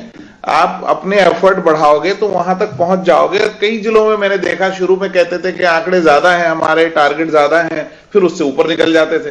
तो ये दोनों इस देखिए ये बहुत आसान है, ये ह्यूमन साइकोलॉजी या नेचर है कि हम कोई ना कोई कारण बताते हैं। मैं इससे बिल्कुल सहमत नहीं हूं। आपको घर घर दस्तक देनी पड़ेगी, एक एक व्यक्ति को टच करना पड़ेगा। सांसद जी वहां बैठे हैं, पूरी जनप्रतिनिधि पार्टी के लोग, क्राइसिस मैनेजमेंट ग्रुप, पंचायत के आप सक्रिय करो ना क्राइसिस मैनेजमेंट ग्रुप। पंचायत में लोग यहां से भेजने से काम नहीं चलेगा, पंचायत में टीम निकले लोगों की। आपके पंचायत में सक्रिय है कि नहीं क्राइसिस मैनेजमेंट ग्रुप? बनाए कि नहीं बनाया आपने? जी हाँ सर, सक्रिय हैं सर। तो सक्रिय तो उनको निकालो घर घर और उनसे रिपोर्ट हो कोई बचा कि नहीं बचा। सर ये क्राइसिस मैनेजमेंट ग्रुप का चाहिए मुझे रिपोर्ट पूरी।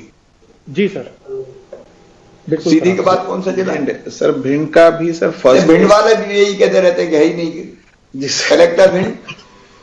सर भिंड में माइग्रेशन डेटा है सर। बाकी सर यहाँ जो हमने आंगनवाड़ी स्तर पर भी लगा दिए हैं सर, गली गली में भी लगाए हैं सर। हमने हर स्तर पर हमने प्रयास कर लिए हैं सर। यहाँ जनप्रतिनिधि से भी हमने लगातार संवाद रखे हैं सर।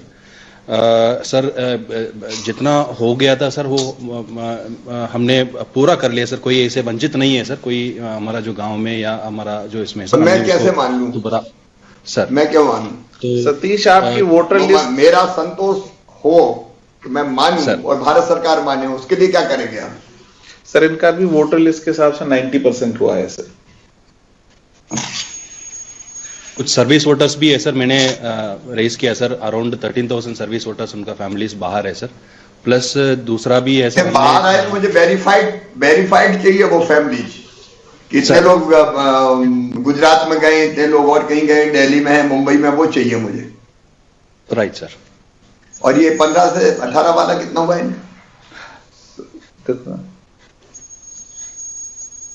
89,000 अभी हुआ है लेटेस्ट। कितना करना था? 1,22,000 का है सर। सर 71,000 के 15 से 17 अगर लेंगे तो 71,601 58%। ये भी बहुत कम है अभी सर। उसमें हम अभी भी लगातार प्रयासरत हैं। हमने तय किया था 15 तारीख तक हम पूरा करेंगे, आज 14 तारीख हो गई। सर वही इश्यू था सर, जैसे रेज कर रहे हैं सर। हमने प्राइवेट स्कूल और गवर्नमेंट स्कूल बच्चे हैं और सारे कर लिया था सर। उसमें 90,000 के आसपास ही आ रहा था सर। तो इसलिए हम बच्चे ऐसे होंगे तो स्कूलों में नहीं है सर। आउट ऑफ स्कूल भी हम रीच कर रहे हैं सर। हम सभी ईट भट्टों में उसको भी लिस्टिंग करके सर 7,500 बच्चे था सर, सभी को हम लगा रहे हैं सर। तो उसके बाद भी है सर 1,22,000 है सर, क्योंकि प्रोजेक्टेड पॉपुलेशन के आधार पर हुआ है सर। वो यहाँ संभव नहीं हो पा रहे हैं सर 1,22,000 के हिसाब से सर। ये आंकड़े कैसे आए? चीफ रजिस्ट्रार जनरल के आंकड़े हैं सर। रजिस्ट्रार जनरल के आंकड़े हैं 48। वो ऐसे कैसे अंदाज लगा लिया कितने बच्चे हैं सर? उनके पास सेंसस के डेटा को उन्होंने ग्रोथ रेट पे प्रोजेक्टेड किए हुए हैं सर। और तो थोड़ा आगे पीछे हो सकते हैं, थोड़ा बहुत हो सकता है सर, ज्यादा नहीं होगा उसमें। सर हम भी 1 लाख तक पहुंच जाएंगे सर। नदर 10,000 हम कर लेंगे नेक्स्ट 2 डेज में। बट 1,22,000 थोड़ा सा अनअचीवेबल लग रहा है सर। 17 को कलेक्टर, 16 के बजाय कलेक्टर कमिश्नर कॉन्फ्रेंस 17 को है। 17 को मैं हिसाब लूंगा पूरा सर। मंडला में जरूर सर मैं कहना चाहता हूं, वो कलेक्टर बताएंगे। वैसे तो इनके अगर हम वोटर लिस्ट के हिसाब से देखें तो 96% मंडला का हुआ है सर। और मंडला में वो कलेक्टर बार बार चिट्ठी लिख के वो आंकड़ों को, चूंकि उन्होंने सारे जिलों के सर्टिफिकेट भी लिए हैं। कलेक्टर बताए। जी सर। नमस्कार सर, हर्षिका बोल रही हूँ सर। सर हमारे यहाँ पे आज की डेट में सर 7,17,000 लोगों को सर प्रथम डोज लगा है सर। जैसा सर एसी सर बता रहे हैं, हमारे यहाँ पे सर जो टोटल वोटर्स की संख्या है सर वो 7,52,000 है सर, जिसमें हम लोगों ने इनफैक्ट जो छूटे हुए लोग भी थे सर, जिनका नया वोटर कार्ड नहीं बना था, उनको भी सर घर घर सर्वे करके इंक्लूड किया है सर। मेरे यहाँ पे जो गैप आ रहा है सर लगभग 36,000 का सर। मेरे यहाँ पे सर सर्वे भी हम लोगों ने करवा लिया सर। 33,300 के आसपास का सर मेरे पास सूची आ गया है, जो लोग सर केरला में, तमिलनाडु में, आंध्रा में सर मैं इस बात से सहमत हूं कि मुझे कलेक्टर सूची भेजें वेरीफाइड करवा के कि ये लोग नहीं हैं, तो हम मानेंगे कि ठीक है ये लोग नहीं है, तो वो भारत सरकार को भी फिर वो आंकड़े भेजे जाने चाहिए। वो वेरीफाइड सूची मुझे चाहिए। आपका 15 से 17 18 के बीच कितना हुआ है? 56 सर 15 से 18 का हमारा सर लक्ष्य 68,000 है सर, जिसके विरुद्ध में अभी 50,000 हुआ है सर टोटल। इसमें सर जैसे बाकी जिले बता रहे हैं सर, यहाँ बता रहे हैं टोटल 58% हुआ है, आप बता रहे हैं कि 58 में से 50 लग गया। हर्षिका 15 से 17 ही पकड़ना है।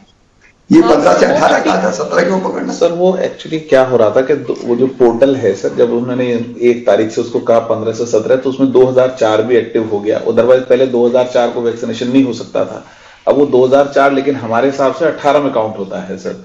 तो वो लोग वो इसलिए वो अभी पिछले कुछ दिनों में सर जो 18+ का 2% बढ़ा, हमारा 94.6 पे स्टक था सर, वो बढ़ा उस चक्कर में तो 18 पोर्टल पे एक्टिव हो गया। लेकिन वो गवर्नमेंट ऑफ इंडिया मानेगी नहीं सर। वो नहीं, अपन ने कल देखा प्रधानमंत्री जी की जो वो थी उसमें हेल्थ सेक्रेटरी ने बताया, बाकी राज्यों ने अच्छा किया, तो उन पर भी तो लागू होता है सर। जी सर। हर्षिका उसी पे रहो 15 से 17 पे। सर बिल्कुल सर। और मेरे यहाँ पे सर जो बच्चे हैं सर, हम लोग घर घर सर्वे भी आज भी मेरा चल रहा है सर, समग्र की पूरी सूची निकाल के हम जा रहे हैं सर। 2 दिन में हम पूरा उसको कवर कर देंगे सर। पन्ना। नमस्कार सर। सर हमारा 7,16,000 के टारगेट के 6,45,000 फर्स्ट डोज हुआ सर, और 45,000 हमारे जो हुआ है आपका फर्स्ट डोज। सर पन्ना का सर आपकी जानकारी के लिए वोटर लिस्ट के हिसाब से खाली 88% हुआ है। तो पन्ना भी कलेक्टर से बीच बीच में बात होती रही। शुरुआत में इनका बहुत ही खराब था, फिर उन्होंने कुछ मेहनत करी तो थोड़ा सुधरा, बट पन्ना में भी गैप है सर। ये गैप है भाई, संतोषजनक नहीं है। या तो मुझे बाकायदा वेरीफाइड लिस्ट चाहिए कि ये लोग नहीं है हमारे। सर जो लोग बाहर हैं उनको हम लोग फोन करके पूछ रहे हैं, वो लोग सब लोग बता रहे हैं उन्होंने अपने जहां पे काम कर रहे हैं वहां उन्होंने वैक्सीन लगवा लिया है सर। तो यहाँ नहीं है, लेकिन उनको वैक्सीनेशन का स्टेटस हम लोगों ने मैप कर लिया सर। वैक्सीनेटेड लगभग सब लोगों ने लगा लिया सर। अभी भी पर डे हमारा 250 सेशन हम लोग लगा रहे हैं सर। जो लोग मिल रहे हैं या जो प्रेग्नेंट वुमेन है, जो गंभीर रूप से बीमार थे, उनको भी लगा रहे हैं सर। वैक्सीनेशन 250 पर डे हम लोग लगा रहे हैं सर। आपकी मोबाइल टीम कितनी है? मोबाइल वैक्सीनेशन टीम कितनी है? सर हमारी मोबाइल वैक्सीनेशन टीम 100 है सर, जो गांव में 2 घंटा सेशन बैठती हैं सर, फिर डोर टू डोर जाती हैं सर। और हर टीम में ANM, आंगनवाड़ी कार्यकर्ता, आशा कार्यकर्ता, टीचर्स, पटवारी, GRS। इसके अलावा सर हर गांव में एक नोडल अधिकारी हमने अपॉइंट किया सर, जो पर डे वैक्सीनेशन का और ये कोविड का दोनों को मैनेज कर रहे हैं सर। डेली हम लोग उनसे बात कर रहे हैं सर। और ये आंकड़ा हमारा सर फर्स्ट डोज का हम लोग ये भी अगले 1 हफ्ते में 5% हमारा। 15 से 17 बताइए, 15 से 17 क्या स्थिति है? 15 से 17 में सर 70,000 हमको लगाना था, हम 56,000 लगा चुके हैं सर। 14,000 हमारा बचा सर। हमारा आज भी 2.5। देखिए ये आंकड़ों में अब गलत आंकड़े प्रस्तुत मत कीजिए। हमारे पास क्या नंबर है इनका? 42,376। संजय अभी दूसरे कलेक्टर की बात पे आप सुन रहे होंगे, 15 से 17 गिनना है, 15 से 18 मत गिनिए। 15 से 17 में सर 42,000 हुआ सर। बाकी हमारा 28,000 जो बचा है सर। आज भी 250 जगह सेशन लगा सर, कल भी लगा सर। कल शाम तक हम लोग 100% पूरा कर लेंगे सर। स्कूलों में हमने लगा लिया सर सारा। हमने समग्र का जो डेटा है अर्बन और पंचायत का दोनों निकाला सर, 15 से 18 का, उसकी लिस्टिंग कर ली सर, उसका सर्वे कर लिया। अब हम डोर टू डोर जो बालिकाएं हैं जो छूटी हुई सर, जो ड्रॉप आउट है, उनको हम लोग घर घर कवर कर रहे हैं सर। ये सेकेंड डोज का खरगोन बताए 85% पे क्यों अटके हैं? Sir good morning sir. Sir request है सर, हमारा फर्स्ट डोज जो है सर 94% हुआ है सर। इसमें जो हमारा मैक्सिमम जो माइग्रेशन से वापस आए थे दिवाली के समय में हमने लगाना चालू किया है सर। सो इसलिए हमारा एलिजिबल सेकेंड डोज है सर, उसका 99.3% हमने लगा दिया है सर। 15 से 17 कितना हुआ है सर? उसमें जो है सर हमने अभी जो 63,724 हमने लगाए हैं सर। सर स्कूल बच्चों का टोटल जो प्राइवेट और पब्लिक स्कूल मिला के जो है सर 83,000 है सर। हमने 85,000 लगा दिए हैं सर। अभी जैसे दूसरे कलेक्टर भी बता रहे थे सर, अभी हमने समग्र का निकाल के डोर टू डोर लगाना बाकी है सर। स्कूल बच्चों को तो कवर हो गया है सर। डोर टू डोर लगाइए, जो स्कूल में बच्चे नहीं उनको कवर कीजिए। आप भी बढ़वानी सर हम इस हफ्ते कवर कर लेंगे सर। Thank you sir. नमस्ते सर, शिवराज बोल रहा हूँ सर, बड़वानी से सर।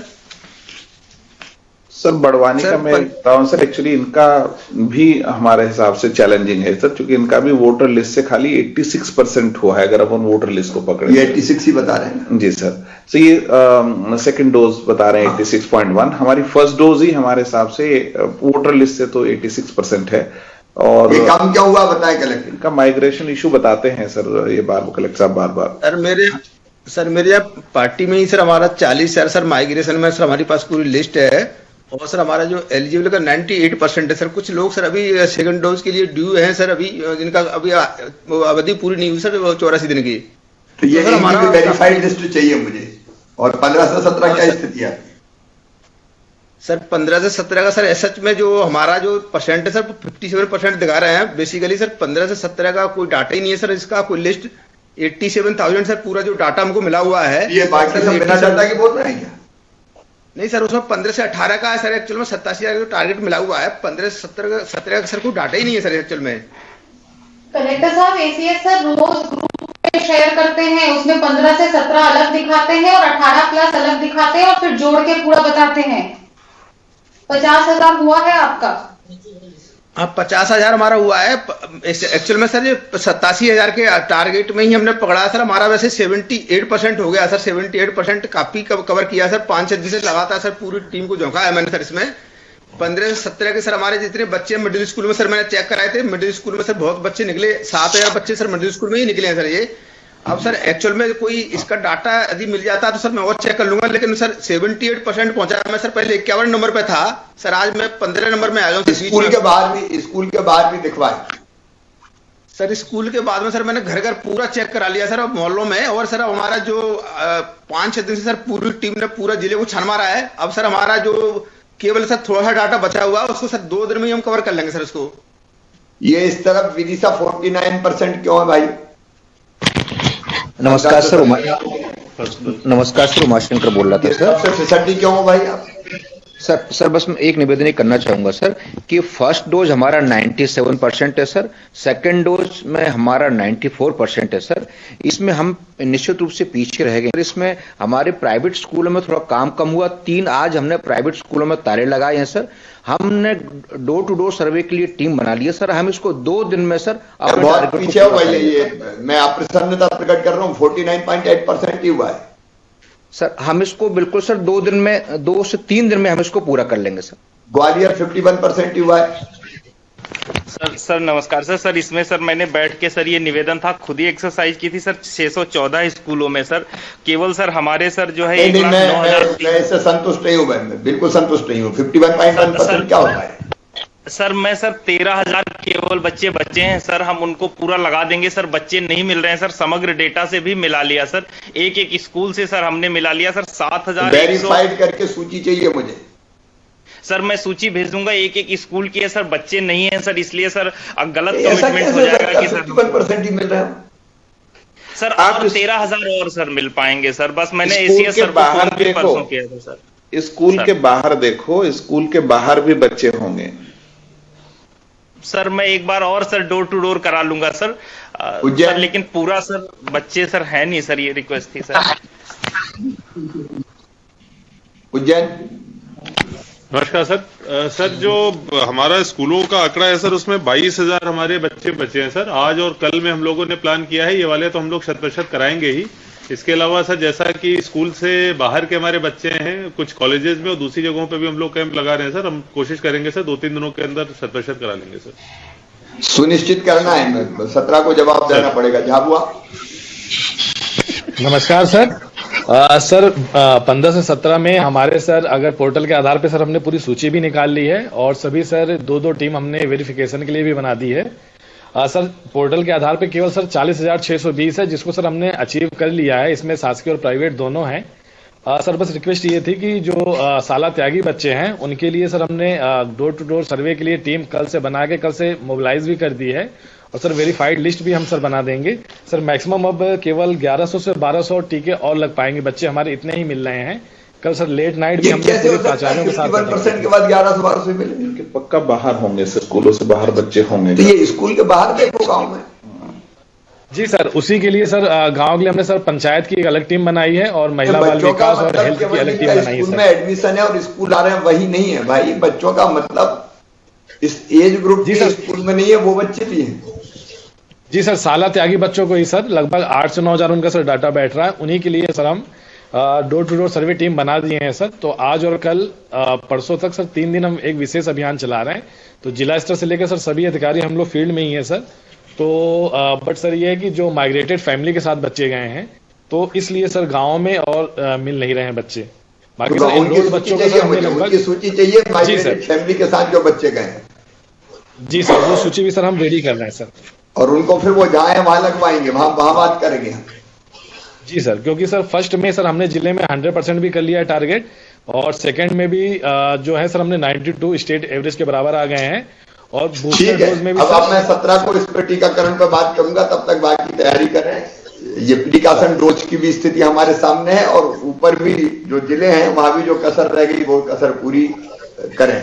आगे बढ़े सर। ये बस खाली आपकी जानकारी के लिए सर, ये बात कई बार वोटर लिस्ट से आती रहती है, तो अगर अपन वोटर लिस्ट के हिसाब से चलते तो अभी हम लगभग 100% पे होते 99.8, लेकिन गवर्नमेंट ऑफ इंडिया इसको मानती नहीं, लेकिन फिर हमने डेटा। अच्छा, इसमें बात भी है सर, कुछ जिलों में इससे कहीं ज्यादा लोगों को जो वोटर लिस्ट में थे सर, जैसे इंदौर में 120%, सिंगरौली में 120%, तो मतलब सर इसलिए गवर्नमेंट ऑफ इंडिया का डेटा है, हम उसी पे चल रहे हैं। हम भारत सरकार के डेटे पे पूरा देश चल रहा है, हम उसी पे चलेंगे। जी सर, उसी को हमको मानना पड़ेगा। थोड़ा प्लस माइनस हो सकता है, लेकिन उसी डेटा के आधार पर कई जगह बहुत अच्छा वैक्सीनेशन हुआ है।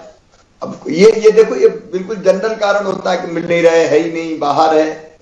मुझे लगता है प्रयत्न करने की आवश्यकता है, और उसमें मैं सभी आदरणीय जनप्रतिनिधिगणों से भी निवेदन करूंगा, जो क्राइसिस मैनेजमेंट ग्रुप के बीजेपी के जिला अध्यक्ष और बाकी लोग भी, जो बाकी दलों के भी, उनसे भी मैं आग्रह करूंगा कि इसमें टीकाकरण में सब सहयोग करें।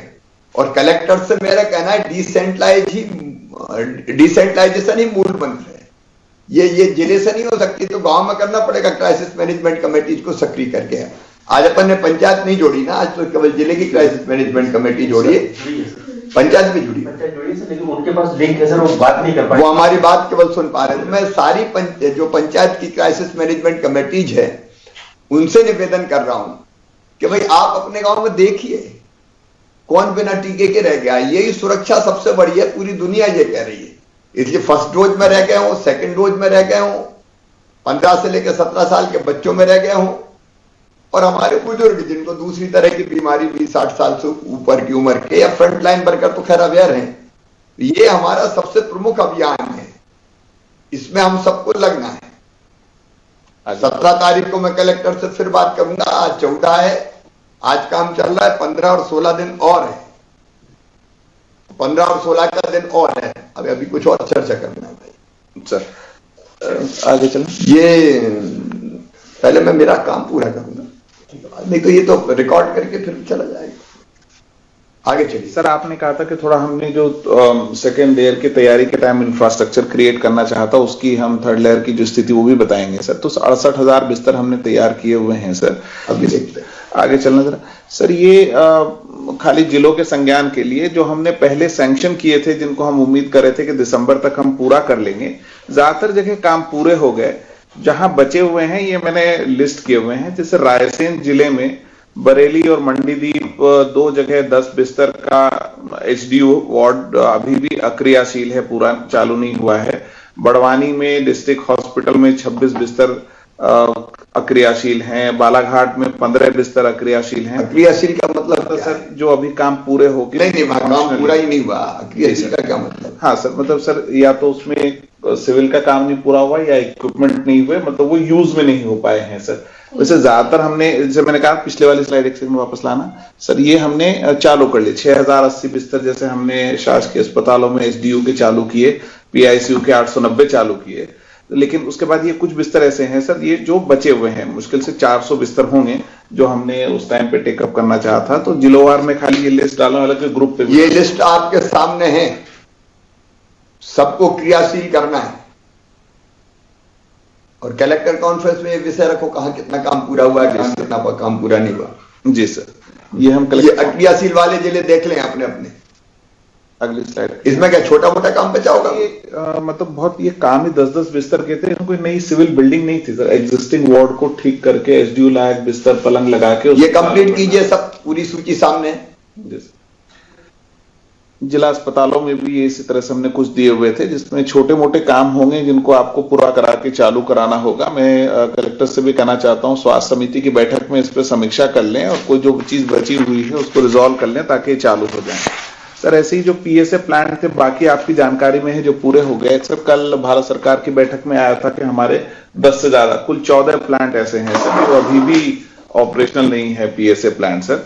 उसमें जो 3 उन 14 में से 3 ठीक है सर। ये इंदौर, सीहोर, भोपाल के जो कमीशन जैसा हो गया है, कोई आज हो गया, प्योरिटी टेस्टिंग के लेवल पे है, लगभग हो गए हैं सर। जो जिसमें दिक्कतें हैं वो हमने डाले हुए, उनका सोर्स भी लिखा हुआ है सर। भोपाल में आईटीसी वाला है सर, ये तो हो गया, कमीशन हो गया सर, अब उसकी टेस्टिंग चल रही है। इंदौर में हुकुमचंद में लगाया है सर, ये रेड क्रॉस से लगाया है, तो ये भी कमीशन हो गया, टेस्टिंग चल रही है सर। भोपाल में अजीम प्रेमजी फाउंडेशन से सर ये बैरासिया में लगाया हुआ है, ये कह रहे हैं कि कल वो कमीशन हो जा रहा है। अनूपपुर में अजीम प्रेमजी फाउंडेशन का प्लांट है सर, ये आ गया है, प्लांट लग गया है लेकिन अभी चालू नहीं हुआ है। इंदौर में इसके बाद ये कोल इंडिया के 5 प्लांट हैं सर, इंदौर, जबलपुर, रीवा, सीहोर और सागर, जो साइट पे आ गए हैं लेकिन ये अभी प्लांट एस्टैब्लिश होके चालू होने हैं। कोल इंडिया के प्लांट हैं सर ये। नरसिंहगढ़ में एक मुख्यमंत्री इनका वहां काम कौन कर रहा है? बीआईयू कर रही है? कौन कर रहा है? कोल इंडिया वालों ने सर एनएचएआई को ज्यादातर जगह यूज किया था अपना सिविल वर्क के लिए, बाकी उनकी खुद की एजेंसी है जिसके माध्यम से वो करा रहे हैं, बट थोड़ा कोऑर्डिनेशन की कई बार कलेक्टर कोऑर्डिनेट करें भाई। ये सारी सूची सामने है हमारे ज्यादातर क्रियाशील है आपके पीएसए प्लान, लेकिन जो लंबित है वो 14 है, 14 ही है ना जी सर। तो ये 14 की सूची है हमारी। बाकी क्रियाशील हमारे 78 कितने हो गए? 190 हमारे क्रियाशील है, वो बड़ी उपलब्धि है, उसके लिए मैं बधाई दे रहा हूं आप लोगों को। लेकिन जो 14 रह गए उनको भी जल्दी क्रियाशील करने के लिए कोऑर्डिनेट कर ले। मैक्सिमम वो है जो सीएसआर में है और कोई ना कोई आपके कोल इंडिया जैसी या पीएसयू उनको लगाना है। इसको ठीक से कोऑर्डिनेट करके इनको भी चालू करवाना है। नेक्स्ट आगे सर, ये इसकी मैंने डिटेलिंग नहीं करी है बट आप सभी कलेक्टर्स की जानकारी के लिए रखा है। एक सेकंड सर, ये वो है सर जो ईसीआरपी में हमने पहले सैंक्शन किया था सर, और जो हमारा जो जिसका ऊपर डिटेलिंग भी थी सर, इसमें आप देखेंगे सर ज्यादातर काम वो हैं जो लगभग पूरे हो गए सर। जैसे हेल्थ डिपार्टमेंट की शाखा को और लोक निर्माण पीआईयू को लगाया था इस काम में सर, तो लगभग तीनों जैसे पीआईयू के भी पूरे हो गए हैं और हेल्थ की शाखा के छोटे मोटे थे। जो लिस्ट मैंने आपको ऊपर दिखाई ये उसी लिस्ट की डिटेलिंग थी। आगे चलो, इसमें कुछ जो काम और पेंडिंग है सर, अभी छोटे मोटे काम है। शाजापुर में जिस वार्ड को आईसीयू बनाया है उसकी कोई साइट चेंज हो गई, उसको 31 जनवरी तक पूरा करने का टारगेट बना रहे हैं। नरसिंहपुर में कोई टॉयलेट ब्लॉक बचा है 2 दिन का, जिसको अगले 1-2 दिन में पूरा कर सकते हैं। डिंडोरी में फायर अलार्म केबल कलेक्शन, बहुत छोटे मोटे। शाजापुर माननीय सदस्यों को देना है तो बहुत संक्षेप में देंगे, फिर कुछ चीजें मुझे कहना है वो आपसे कहूंगा। जनार्दन मिश्रा रीवा से बोल रहा हूँ। हाँ जनार्दन जी बोलिए। एक तो ये भ्रम की स्थिति पैदा हुई कि 15 से 17, पहले 15 से 18 माना जाता था, तो इसके कैलकुलेशन में क्या अंतर आया पता नहीं। जनार्दन जी वो कैलकुलेशन भारत सरकार ने तय किया है, हम ठीक है। दूसरा मेरा सुझाव है कि गांव में तमाम बच्चे जो स्कूल नहीं जाते हैं उनकी भी उम्र के हिसाब से देखा जाए, राशन कार्ड से चेकिंग कराई जाए। वोटर लिस्ट में तो 18 से ऊपर वाले मिलेंगे, स्कूल में भी वो बच्चे हैं जो स्कूल जाते हैं, नहीं भी जाते हैं, ठीक बात। तो ये राशन कार्ड से चेकिंग होगी कि उनकी उम्र क्या है, उन बच्चों को ट्रेस किया जाए। सुझाव कलेक्टर्स ने सुन लिया, उपयुक्त तो सुझाव है, और राशन कार्ड से भी हम चेक कर सकते हैं। धन्यवाद जनार्दन जी। प्रणाम भाई साहब, अंबाराम करा शाजापुर से। हाँ अंबाराम जी बोलिए। भाई साहब सिटी स्कैन मशीन ये शाजापुर में बहुत दिन से है, वो आई नहीं है, वो जल्दी मिल जाए बस। तो वो अपनी जानकारी में है क्योंकि उस पर बस सीमित है उस पर, लेकिन जानकारी में है। मैं ग्वालियर से मदन कुशवाहा। हाँ माननीय मुख्यमंत्री जी। मदन बोलिए। एक सुझाव है, जैसे अभी स्कूलों को लेकर तमाम सारी वो चीज आ रही है, तो हमारा एक महत्वपूर्ण संगठन की तरफ से 20 तारीख शुरू होने वाला है। 10 घंटे एक गांव में रहने वाले हम लोग, तो जो शेष काम रहेगा हम उसे पूरा करेंगे। और दूसरा एक सुझाव है, ये तीसरी लहर चल रही है, उसमें आज आपके साथ में माननीय मंत्री जी बैठे हैं, स्वास्थ्य मंत्री जी। पिछले 3 बार से एक खाद मीटिंग वो हमारे ग्वालियर में भी ले लें, और मेरा सुझाव है कि पूरे प्रत्येक मध्य प्रदेश में ले लें, ये मेरा सुझाव है। इससे हम लोगों का हौसला बढ़ेगा। मदन जी, वैसे लगातार मीटिंग मैं खुद भी ले रहा हूँ, लगातार कई बार आपको जोड़ते हैं, कई बार कलेक्टर को तो रोज 1-2 दिन छोड़ के जोड़ ही रहे हैं। तो मीटिंग का सिलसिला चल रहा है, स्वास्थ्य मंत्री जी भी देख लेंगे। हेलो भाई साहब, प्रणाम। हेलो भाई साहब नमस्कार। हाँ बोलिए कमल जी। हाँ भाई साहब, ये कह रहा था मैं कि 20 तारीख को पूरे जो संगठन के हमारे जिले हैं, हमने जो एक बूथ पे स्वास्थ्य स्वयंसेवक बनाए हुए 2-2, उनका एक सिंगल डे ड्राइव चलाया जाए इसके लिए, ऐसा मेरा सुझाव है सभी जगह। अभी हम 80,000 के आसपास टेस्ट कर रहे हैं, क्योंकि जब लक्षण नहीं होते तो स्प्रेडर के रूप में अगर टेस्ट नहीं करवाते तो व्यक्ति घूमता है तो बाकी को भी संक्रमित कर देता है। इसलिए जिलों को जो टेस्ट के लक्ष्य दिए हैं वो लक्ष्य पूरे होने चाहिए। टेस्ट पूरे जिले से होना चाहिए, नहीं कोई शहर से कर लिया, गांव में आ गए, पता ही नहीं चला, ये नहीं होना चाहिए। और इसमें मैं आदरणीय जनप्रतिनिधि गणों से, प्रभारी मंत्रियों से सबसे आग्रह करूंगा कि वो रोज अपने क्षेत्र में टेस्टिंग पर भी ध्यान दें। मेरी गांव की पंचायत स्तरीय क्राइसिस मैनेजमेंट कमेटी से अपील है कि वो जरा भी अगर सर्दी जुकाम है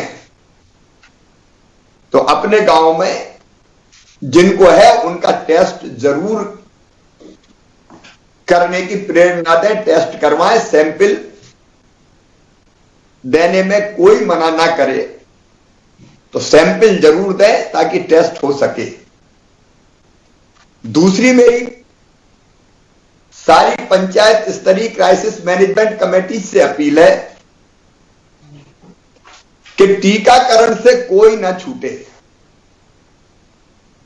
15 से 17 वर्ष के नौजवान, स्कूल वालों का अधिकतम टीकाकरण हो गया, कुछ लोग स्कूल नहीं जाते, 50% उपस्थिति अभी रहती है, तो उनका भी टीकाकरण आप सुनिश्चित कर सकते हैं, अकेले कलेक्टर के बस का नहीं है। गांव में आप ढूंढ लो कौन कौन बचे। मेरी सबसे अपील है कि गांव को केंद्रित करके करें। गांव की एक टीम निकले, 2-2 स्वास्थ्य कार्यकर्ता भारतीय जनता पार्टी के हैं, क्राइसिस मैनेजमेंट कमेटी के सदस्य हैं, हमारे पंचायत सचिव हैं, आंगनबाड़ी कार्यकर्ता हैं, पूर्व सरपंच हैं, सारे अमले को लगा के घर घर भेजते हैं हम, घर घर दस्तक ढूंढ के 100% टीकाकरण करवा दें, क्योंकि कोविड से बचने का मूल मंत्र यही है। और सारे जिले फीवर क्लिनिक जहां टेस्ट होना उनकी संख्या बढ़ा दें, पर्याप्त मात्रा में फीवर क्लिनिक होना चाहिए। स्वास्थ्य विभाग ध्यान दे, उसमें कोई दिक्कत ना आए किसी को, ताकि हम समय पर टेस्ट और टेस्ट का वो आ जाए 24 आवर्स में, ताकि स्प्रेडर के रूप में ना घूमे। और पंचायत स्तरीय जो हमारी क्राइसिस मैनेजमेंट कमेटी है, अगर जरा भी लगता है तो उनको होम आइसोलेशन भी शहर में और गांव में उनको देखना पड़ेगा ज्यादातर। तो टेस्ट के बाद पॉजिटिव आए तो होम आइसोलेशन, और होम आइसोलेशन में किट पहुंच जाए। किट मतलब दवाई। आपने देखा होगा सेकंड लहर में अपन दवाई पहुंचा पाने में सफल हुए थे, तो उसके बाद गंभीर नहीं हो रहे थे लोग, कंट्रोल होना शुरू हो गया था। इसलिए टेस्ट की रिपोर्ट अगर पॉजिटिव आती है तो उनके पास तत्काल मेडिकल किट पहुंचे, ताकि दवाइयों का सेवन वो शुरू कर दें और इन्फेक्शन बढ़ ना पाए। किट में वो पैम्फलेट भी क्या करें क्या ना करें। तो गांव में पंचायत और शहर में बाढ़, क्योंकि विकेंद्रित व्यवस्था करनी पड़ेगी, कोई कलेक्टर बैठ के या प्रभारी मंत्री बैठ के नहीं कर पाएंगे। तो ये काम पंचायत और वार्ड की क्राइसिस मैनेजमेंट कमेटी का है कि वो किट पहुंच रहा है कि नहीं उसकी व्यवस्था भी देख ले, क्योंकि देखिए आपके सहयोग से ही हम जीत पाएंगे। तो कृपया करके आप तत्काल किट पहुंचा दें। अगर जरा भी ऐसा लगता है कि कहीं घर के बजाय थोड़े लक्षण ज्यादा है तो कोविड केयर सेंटर एक कम से कम चालू हो गया है हर जिले में। इस कोविड केयर सेंटर में या अस्पताल में भर्ती करें। मैं फिर प्रभारी मंत्री जी कलेक्टर से कह रहा हूं कि भर्ती के लिए गाड़ी तैयार रहे, कहीं जरूरत पड़े तो एम्बुलेंस, ताकि हम समय पे अस्पताल पहुंचा सकें। संख्या बढ़ेगी तो भर्ती होने वालों की संख्या भी बढ़ेगी। आप ये मान लो भले 3% भी अगर रहता है, 4% भी, तो हर दिन अगर ये संख्या बढ़ रही है 5004, आज 4700 बढ़ गए, तो उसके ही 3-4% देख लो ना, उतने तो भर्ती होंगे। तो वो भर्ती कराने की व्यवस्था हमको चाहिए। जो हमारी ब्लॉक स्तरीय कोविड क्राइसिस कमेटीज है, उनको भी ब्लॉक चिकित्सा अधिकारियों के साथ समन्वय करके ब्लॉक में टेस्टिंग बढ़वाना है। विधायक साथी इसको विशेष रूप से देखें उनके क्षेत्र में। आपका तो एक कंट्रोल रूम आप बना लेना, 24/7 कोई ना कोई बात करता रहे। यह सेवा का समय है जनता की। तो विधायक साथी अगर ये बना के जानकारी लेते रहेंगे और व्यवस्था ठीक चल रही नहीं चल रही इसको भी देखते रहेंगे और ठीक बनवाने में सहयोग करते रहेंगे, तो हमें बहुत लाभ होगा सचमुच में। और जहां हमको लगे ब्लॉक में कोविड केयर सेंटर की जरूरत है, तो कई जगह कोविड केयर सेंटर चालू हो गए। वहां विधायक मित्र सजेस्ट करें कि एक कोविड केयर सेंटर चाहिए, जिले के साथ कोऑर्डिनेट करके, यहां से कोऑर्डिनेट करके हम एक कोविड केयर सेंटर तैयार रखें। उसका फायदा यह होगा कि अनावश्यक रूप से जिन पेशेंट्स को अस्पताल नहीं जाना, तो अस्पताल में बाकी बीमारियों का इलाज चलता रहेगा। जरूरत पड़ेगी तो अस्पताल भेजनी है, अपने अस्पताल तैयार है। तो ये हमारी ब्लॉक स्तरीय कोविड क्राइसिस मैनेजमेंट कमेटी करें। अब हमारे जिला स्तरीय कोविड क्राइसिस मैनेजमेंट कमेटी है, जिसमें हमारे प्रभारी मंत्री भी है, जिसमें हमारे सांसद जी है, जिसमें हमारे विधायक जी है, जिसमें कलेक्टर्स हैं, CMHO, बाकी सारे अधिकारी हैं, SP भी उसका पार्ट है। अब उनका काम बहुत महत्वपूर्ण है। एक कोविड एप्रोप्रिएट बिहेवियर का पालन सुनिश्चित कराना। आज कुछ चीजें और आपके जो सुझाव है उसके आधार पर अभी मैं तय करूंगा, अंत में बताऊंगा। लेकिन जनता के सहयोग से अब यह जरूरी हो गया है कि सब मास्क लगा के रखें। पंचायत की क्राइसिस मैनेजमेंट कमेटी ध्यान रखे, ब्लॉक की रखे, विशेष करके जिले की क्राइसिस मैनेजमेंट कमेटी अपील करे, प्रेरणा दे, वीडियो अपलोड करे। विधायक ये चिंता करें कि मेरे विधानसभा क्षेत्र में मैक्सिमम लगभग सभी लोग घर से निकले तो मास्क लगा के रखें। अब भीड़ भाड़ इकट्ठी करने के दिन अभी नहीं है, और इसलिए अब भीड़ इकट्ठी ना हो ये भी जिले की क्राइसिस मैनेजमेंट कमेटी तय करेगी। टेस्ट होते रहें, रोज लक्ष्य पूरा हो रहा है कि नहीं हो रहा है, ये क्राइसिस मैनेजमेंट कमेटी जिले की देखे। और कमिश्नर्स को मैं निर्देश दे रहा हूं, 24 घंटे में टेस्टिंग की रिपोर्ट आनी चाहिए। मेडिकल कॉलेज की जो हमारी लैब है उसकी निगरानी करें। जिला स्तरीय कोविड क्राइसिस मैनेजमेंट कमेटीज को जिले का कोविड केयर सेंटर ठीक चले वो व्यवस्था देखना है। देख रहे हैं आप में से कई मित्र अस्पताल की, जिला अस्पताल की, और जहां मेडिकल कॉलेज है वहां मेडिकल कॉलेज के अस्पताल की सारी व्यवस्था चाक चौबंद रहे। हमारे पास पर्याप्त बिस्तर है, ICU बेड है, ऑक्सीजन बेड है, सामान्य बिस्तर है। तो कोविड केयर सेंटर चेक कर लीजिए, ICU bed, oxygen bed check कर लीजिए, सामान्य बिस्तर देख लीजिए, कोई दिक्कत ना हो, आप ऑक्सीजन प्लांट फिर चला के देख लीजिए। पीएसए प्लांट अपने बहुत लग गए हैं, एलएमओ के टैंकर्स भी हमारे आ गए, वेंटिलेटर, कंसंट्रेटर, ये जितने उपकरण है अपने सब तैयार रहे। एक बार भैया सब देख लें। मैं डराने के लिए नहीं कर रहा, अपनी व्यवस्था ठीक रहनी चाहिए। 5% भी आए, 4% भी आए तो उतने लोग तो भर्ती होंगे, तो भर्ती वालों को पूरी व्यवस्था बढ़िया मिल जाए ताकि कोई भी हड़बड़ी ना हो। एम्बुलेंस की व्यवस्था ताकि किसी पेशेंट को अगर शिफ्ट करना हो तो गाड़ी की दिक्कत ना हो। मैं आपको आश्वस्त करता हूं, संसाधनों की कमी नहीं रहने देंगे। ये हमारी सर्वोच्च प्राथमिकता, अपनी जनता की जिंदगी बचाना और संकट के समय उसके साथ खड़ा रहना, ये अपनी प्रायोरिटी है। कुछ दिन केस बढ़ेंगे, तेजी से घबराने की जरूरत नहीं, मुकाबला करना है बस, और उसमें से निकाल के ले जाना है। तो मुझे लगता है ये अगर हमने सबने मिलकर जैसे पहले किया था, अब कर लिया तो कोई चिंता की बात नहीं, हम लोग निपट लेंगे। कुछ चीजें और है, रेलवे स्टेशन जहां है वहां railway station, bus stand, airport, testing की व्यवस्था भैया सुनिश्चित कर लो, नहीं बाहर वाले आके फैला देते, वहीं पता चल जाए तो उसके हिसाब से उनकी व्यवस्था हो जाए। फीवर क्लिनिक भी जिला क्राइसिस मैनेजमेंट कमेटी देख ले जरा, जहां टेस्ट होना है, रिपोर्ट होना है, वहां ये भी वो देख लें कि फीवर क्लिनिक पे जांच, औषधियां, दवाइयां, अस्पताल में भी दवाइयों के भंडार चेक कर लो आप। सांसद जी भी चेक करें, विधायक जी भी चेक करें, आंखों से देखो आप। तो इसका मतलब मैं अविश्वास नहीं कर रहा, मेरा व्यवस्था पे पूरा भरोसा है। हमारे कलेक्टर्स, कमिश्नर्स, स्वास्थ्य विभाग के या मेडिकल एजुकेशन विभाग के लोग भी सब लगे हुए, लेकिन एक बार देख लेना चाहिए, टीम के रूप में ही देखें कोई,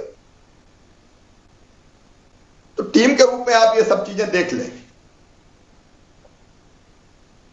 जो होम आइसोलेशन में है उनकी व्यवस्था चेक कर लें। आप भी 10-20 फोन रोज करो, होम आइसोलेशन वालों को किट मिला कि नहीं मिला, कोई दिक्कत तो नहीं है। तो मुझे लगता है कि वो क्रॉस चेक भी हो जाएगा और आपकी बात भी हो जाएगी। अब स्वास्थ्य मंत्री है, हमारे मेडिकल एजुकेशन मंत्री जी भी पॉजिटिव हो गए, विश्वास जी, लेकिन वो जल्दी स्वस्थ हो जा। बैठे बैठे हमारे कुछ मंत्री संक्रमित हैं, लेकिन बैठे बैठे फोन पर बात कर सकते हैं। तो होम आइसोलेशन के पेशेंट से सब बात करें, मंत्री भी करें, विधायक भी करें, सांसद भी करें। 5-5, 10-10 लोगों से बात करके क्रॉस चेक कर लिया अपन ने। कोशिश हम ये करें कि होम आइसोलेशन में लोग ठीक होता है कि अस्पताल का बोझ ना बढ़े, और उसके बाद कोविड केयर सेंटर, फिर अस्पताल।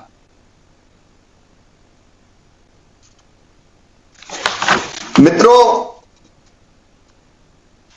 जिले के कोविड कमांड और कंट्रोल सेंटर्स को देख लीजिए, वहीं से सब चीजें कमांड होनी है। तो आप तो रोज 15 minute Covid control command centre में जाके बैठ जाओ, जो जिला मुख्यालय पे है।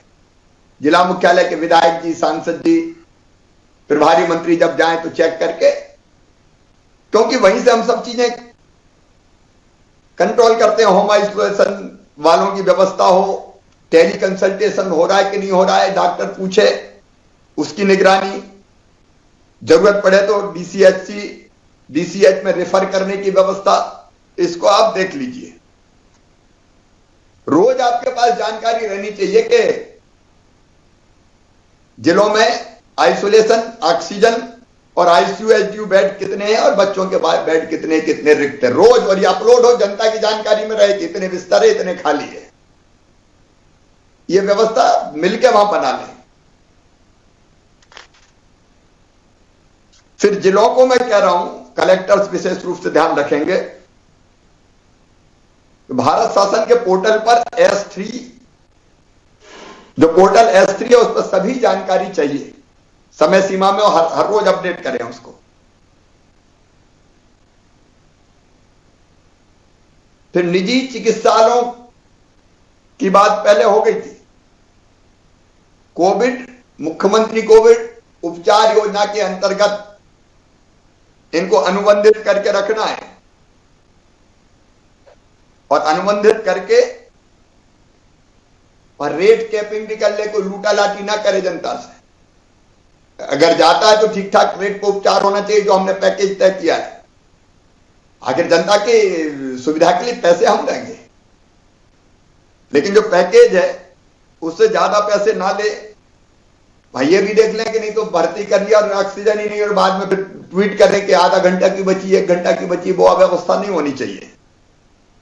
उनके पास ट्रेंड पैरामेडिकल स्टाफ चाहिए, डॉक्टर चाहिए, साफ सफाई सुरक्षा की व्यवस्था चाहिए। तो ये प्राइवेट अस्पताल जिनको अनुबंधित किया वो भी देख लिए जाए।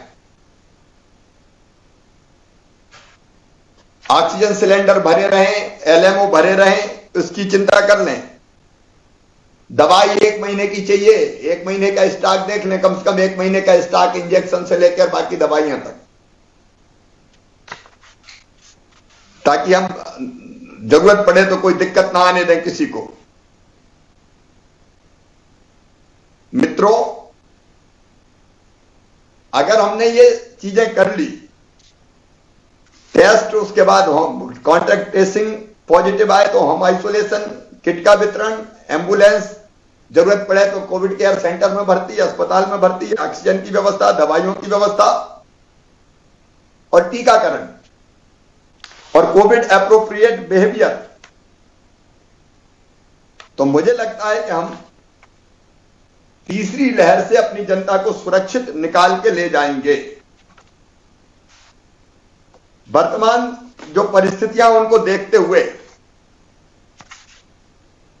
एक तो हम आज कल से ये तय कर रहे हैं कि कक्षा 1 से लेके कक्षा 12 तक के सभी स्कूल, प्राइवेट हो चाहे सरकारी हो,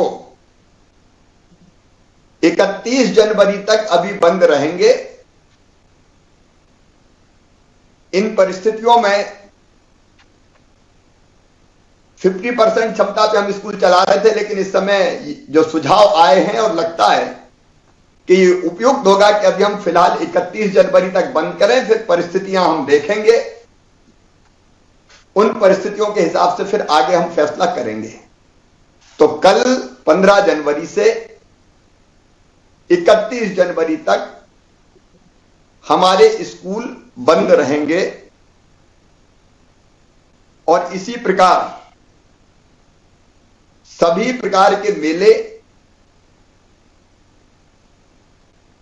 चाहे वो वाणिज्यिक मेले हो या धार्मिक मेले हो, मैं स्नान बंद करने की बात नहीं कर रहा। मकर संक्रांति का पर्व में स्नान करने जा रहे हैं, धार्मिक स्थल अभी खुले रहेंगे, लेकिन मेले नहीं लगेंगे, चाहे वाणिज्यिक हो चाहे धार्मिक हो। इसका पालन कल से सुनिश्चित हो जाए। कोई भी जुलूस और रैली, राजनीतिक या सामाजिक सभा, वो भी प्रतिबंधित रहेगी। हाल के अंदर कार्यक्रम किए जा सकते हैं, लेकिन जो हाल की क्षमता है उसका 50% ही उपस्थिति रहे। समस्त राजनीतिक, सांस्कृतिक, धार्मिक, शैक्षणिक, मनोरंजन इत्यादि कार्यक्रम अगर खुले में होते हैं तो 250 अधिकतम संख्या रहेगी, इससे ज्यादा की संख्या के नहीं होंगे। जो विवाह में हमने संख्या रखी है भाई, लेकिन बड़ी रैली, बड़ी सभा, बड़े आयोजन वो अभी प्रतिबंधित किए जाते हैं।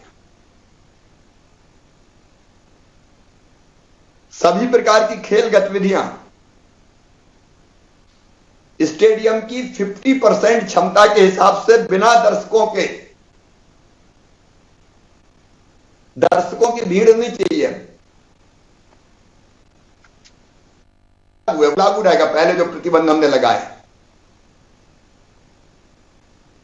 नाइट कर्फ्यू के साथ शादी विवाह होते हैं तो 250 की संख्या तय है, अंतिम संस्कार होते हैं तो 100 की संख्या तय है, 50 की संख्या तय है, 50 की, तो वो पहले ही हम प्रतिबंधित कर चुके हैं।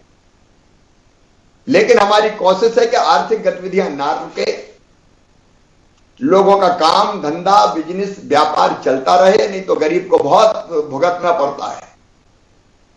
लेकिन वो चले कोविड एप्रोप्रिएट बिहेवियर के साथ, मतलब मास्क लगाए रखें, दूरी बनाए रखें, भीड़ भाड़ इकट्ठा ना हो, उसके साथ आर्थिक गतिविधियां चलती रहे ताकि गरीब की रोजी रोटी भी ठीक ढंग से चलती रहे।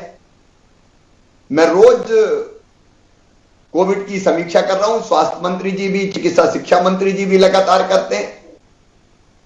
जरूरत पड़ेगी तो हम फिर जुड़ेंगे।